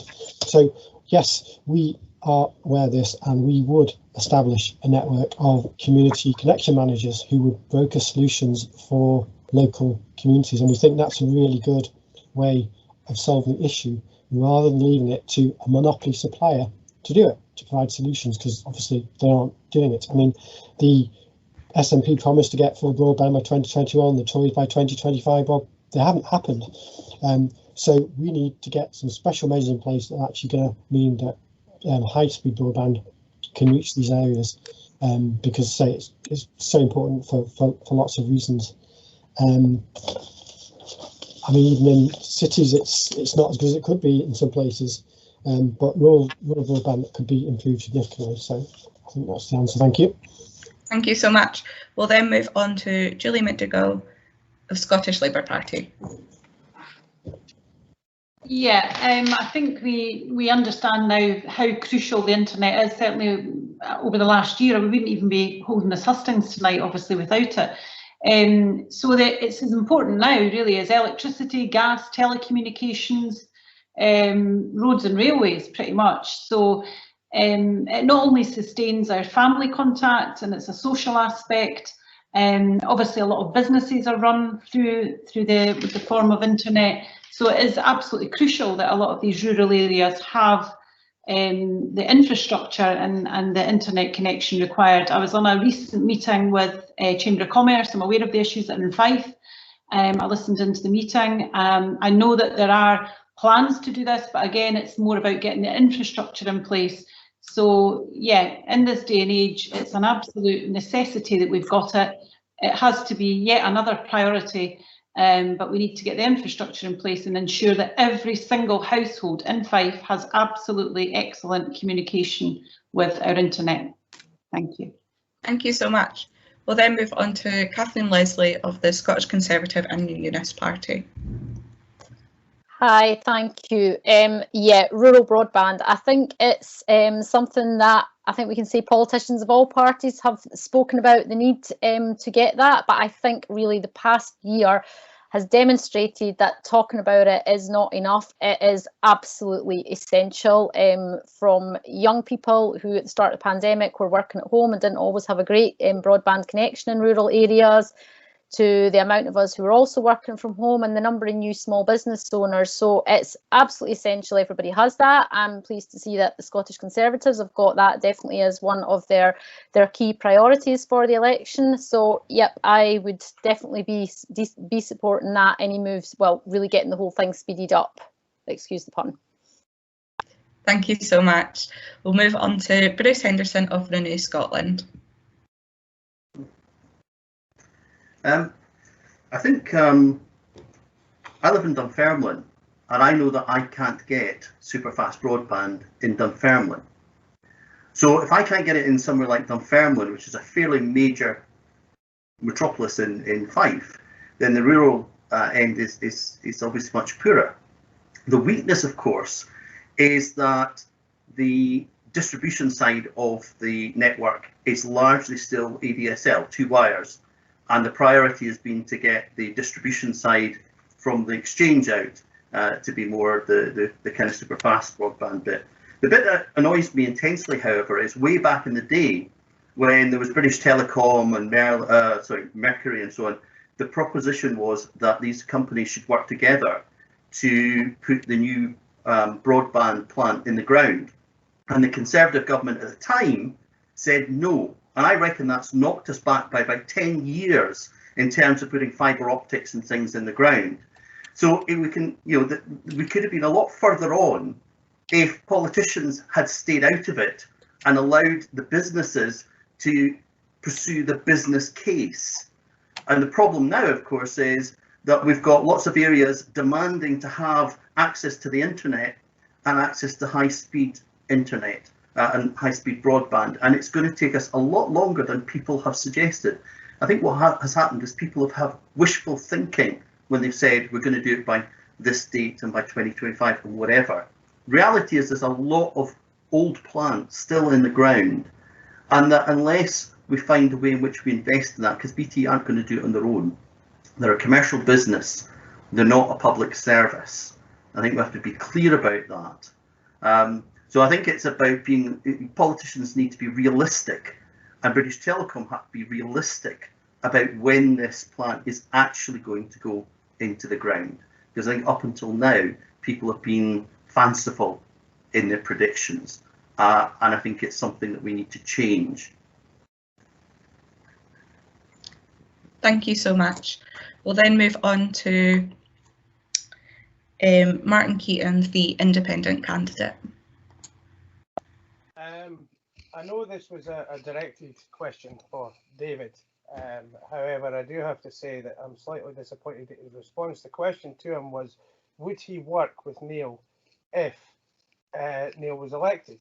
He didn't ask, would he vote for Neale? He asked him if he would work with him. And I just want to opine, comment on this and say, when you're elected to Parliament, it doesn't matter what your feelings are about the people across the aisle from you. You have a duty and a responsibility to work with them because the electorate decided they were going to be in Parliament with you. That's not something that should be a personal choice. The only question that should be asked when a policy is put forward is this going to benefit my local community? And if the answer is yes, then you have a responsibility to work with them. Now, on the issue of broadband, this is actually one of my wheelhouses. I used to be a broadband engineer, so I know quite a bit about it.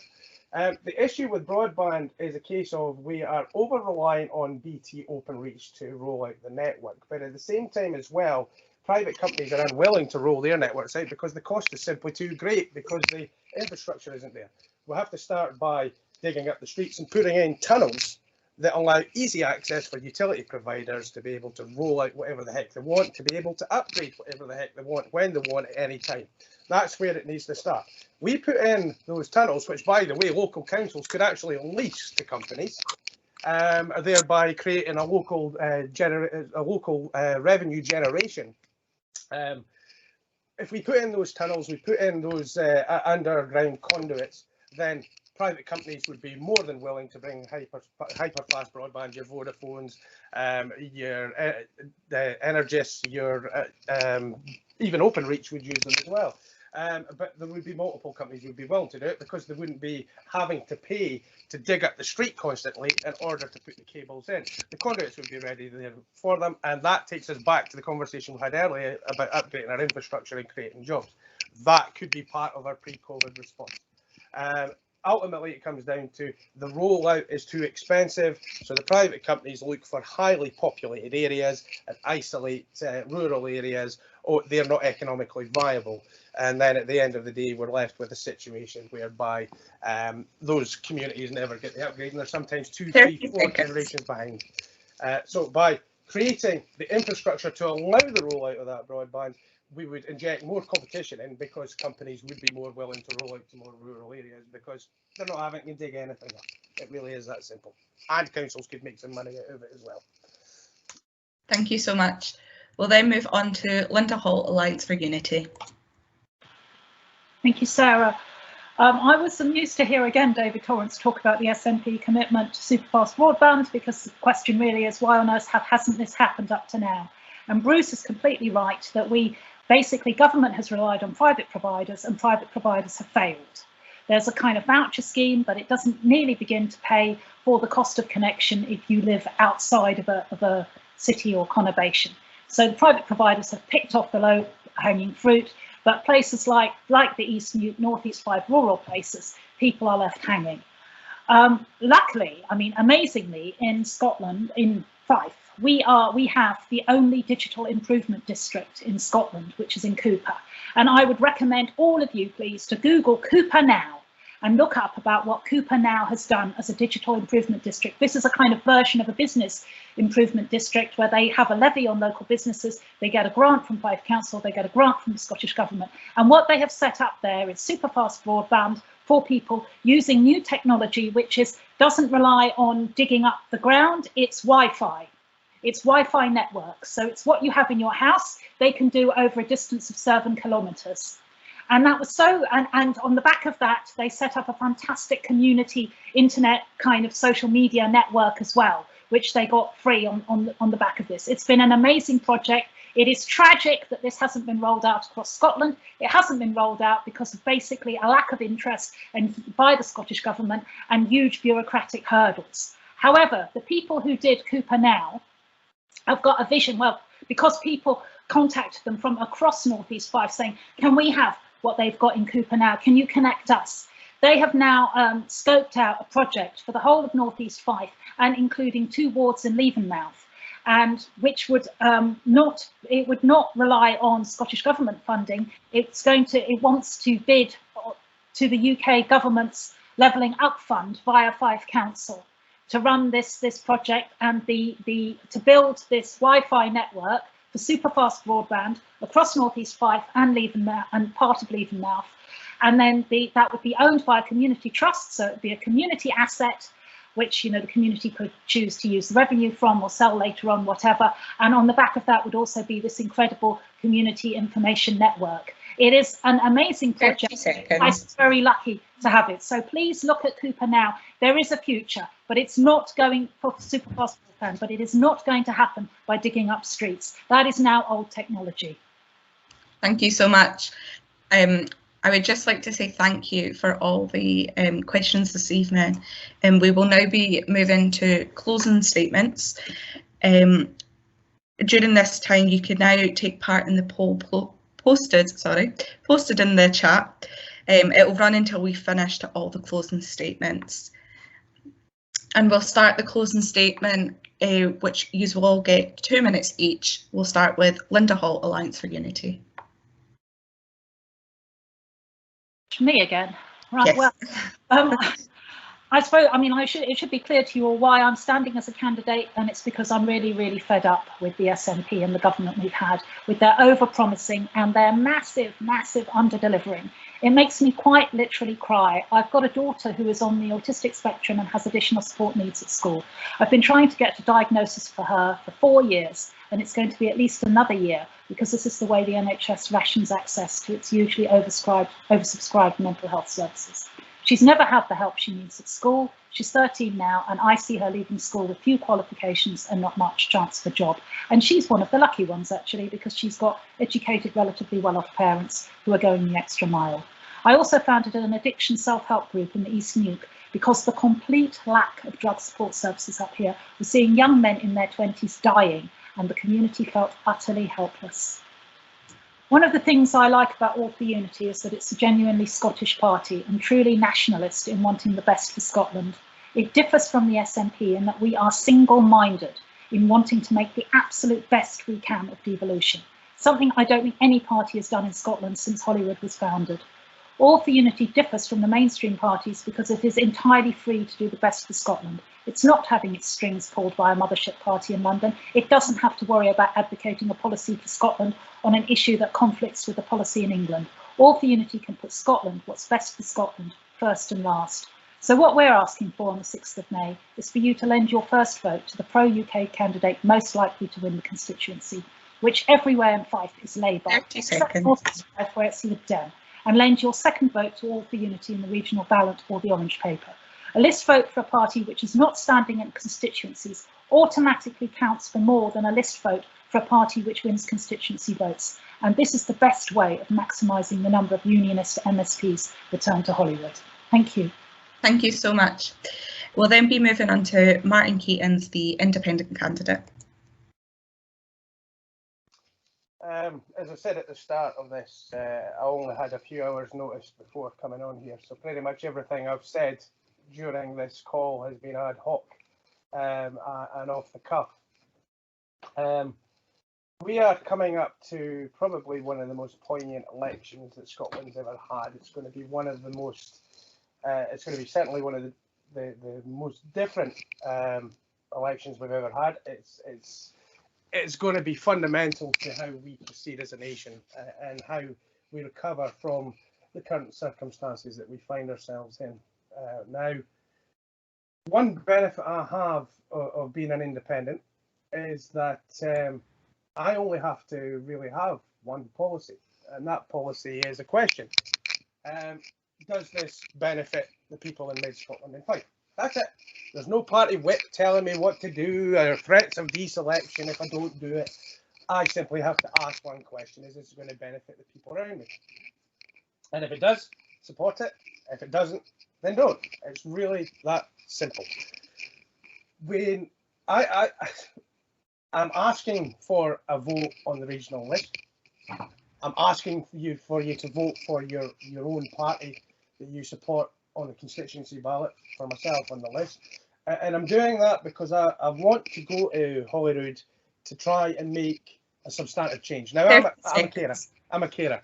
So when I go into that chamber, I'm not going as somebody that possibly understands what carers are going through. I'm going in there as a carer because I do understand what people have been going through. I do understand what carers. We've been abandoned during this election. Maybe we've been abandoned during this pandemic.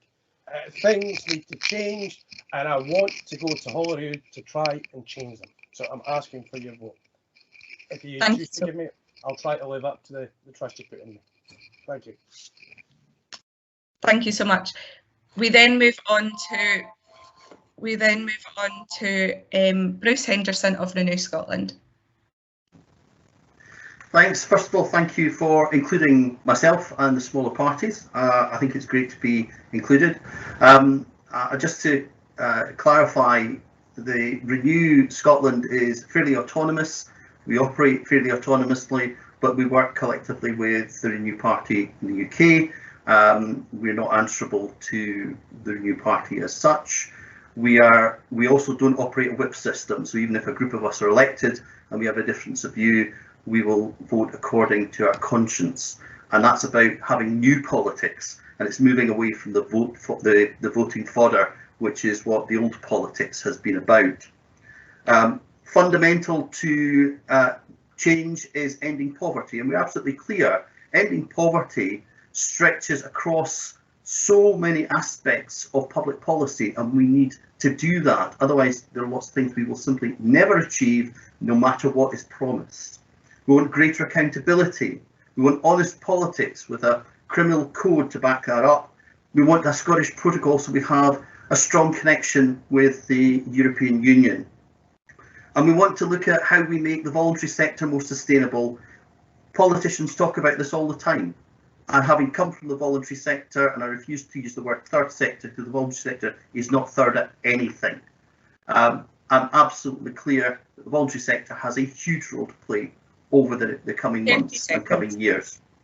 So I'm going to ask you to vote on the second ballot on the regional list for Renew, and try and help us to change our politics, as well as push the idea that we actually end poverty. Because without that, I think we're just going to go round and round and round in circles, election after election. Thank you. Thank you so much. We'll then move on to Kathleen Leslie of the Scottish Conservative and Unionist Party. Thank you, and thank you for having me at this event this evening. My campaign is based around 5 key elements. The first 3 are national ones, which is backing our police to be tackling crime, antisocial behaviour, vandalism in our communities, and we would do that through a local policing act, which we desperately need. My second pledge, which again is a national one, would be restoring standards in Scottish education, which would mean recruiting another 3,000 teachers and introducing larger subject choice. I would also, as one of our policies, be supporting greater investment into our NHS as we recover from the pandemic, because we know there is a huge backlog in terms of diagnosis and treatment. My next two pledges, if elected, are more local but do feed into the national story, and one of those is to improve disabled access at our railway stations. Within this constituency, we have 2 railway stations which do not have full access to them, so I would be working hard to achieve that if I was elected. And my final pledge, if I was elected, would be to be supporting our town centres to ensure, again, that our local communities have more input. And really that's key to a lot of my election campaign, is really that we have to be giving local people in local communities a voice. And as we move on from the pandemic, it's very important that everybody in Scotland is focused on recovery. We're not going to be talking about the Constitution, we're going to be talking about recovery and taking Scotland forward on that. Thank you. Thank you so much. We'll then move on to Julie McDougall, Scottish Labour Party. Thank you. I'm standing for Scottish Labour because I believe it is time for change in Scotland, and particularly a time for change in Fife. We are offering a national recovery plan which will rebuild our education services, our health, it will create jobs and tackle climate change, and rebuild our communities. So we now need to pull together more than ever and make sure that we begin to recover together from the pandemic.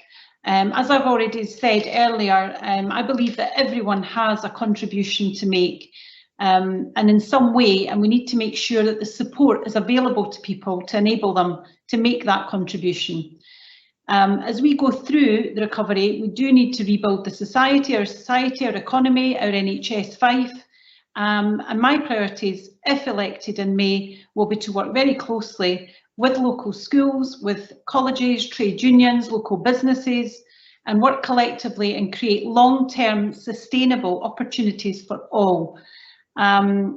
I want to work collectively with these organisations such as Fife Equalities Centre and other organisations and cross-party to ensure that we can deliver the best for the people of Fife. And it's only by working together from the grassroots up that we can rebuild our communities and build a more inclusive and fair society. I will be a visible and I will be an accessible MSP in Fife, and I'm a person of conviction, and I hope you will put your vote to Labour for both votes. Thank you.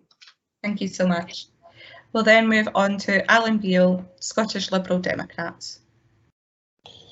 Thanks, Sarah, and thanks for inviting me here. Yeah, there's been no shelter for the pandemic. It's changed things for everyone, everywhere, but the impact does not land equally. Those who face discrimination and inequality are often forced to bear the heaviest weight. For example, disabled and those from ethnic minorities encounter disproportionate health impacts. But by building up a health service and giving more power locally, we think we can resolve some of these issues. I've spoken over the course of this evening about how we boost mental health provision, really bring that up for all the different people and groups we've been speaking about. You can see how we want our education reforms would help boost education as well. I haven't spoken about business rates, but that could reform streets like and revive high streets like Kirkcaldy by changing business rates so there's less to pay for high street retailers. And again, we've had 14 years of SNP rule and things are not getting better. We need to have a change and we need to have different governance, and we think the Lib Dems are the way of doing that.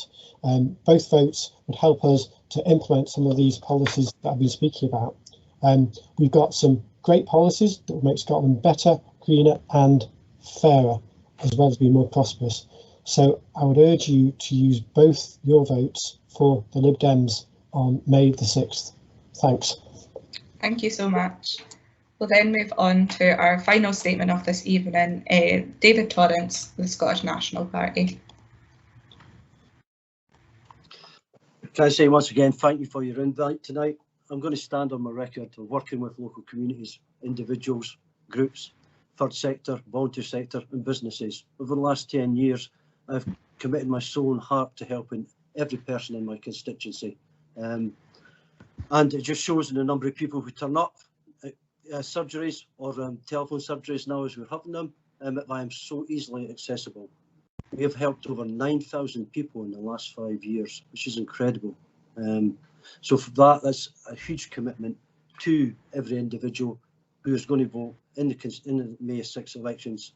And that's why I'm asking for your support.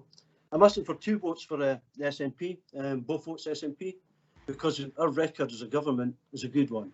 We've been progressive. You just need to see a number of policies that are out there, too many to mention, that have been very successful out there in our local economy and in the whole sector across Fife. And you just need to take social housing for one.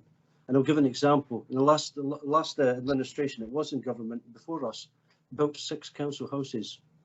We have built thousands upon thousands because we stopped the sales. We have brought affordable housing to the people that I represent, and you just need to see new developments across here. And the diversity government has brought also, and when you look at what we have done as well with some of the laws that we have brought in, of real equality has been 30 seconds. By a government, and I'll give it dues here, working in partnerships with other parties in the Parliament. We have been so progressive as a Parliament, and that's why I'm asking for your support and for the SNP support in your second vote in May 6, because we have a real good track record. Thank you. Thank you so much.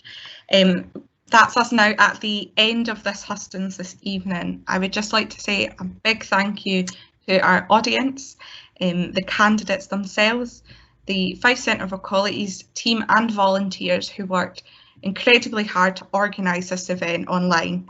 As you know, it's a little bit more different than what we're used to.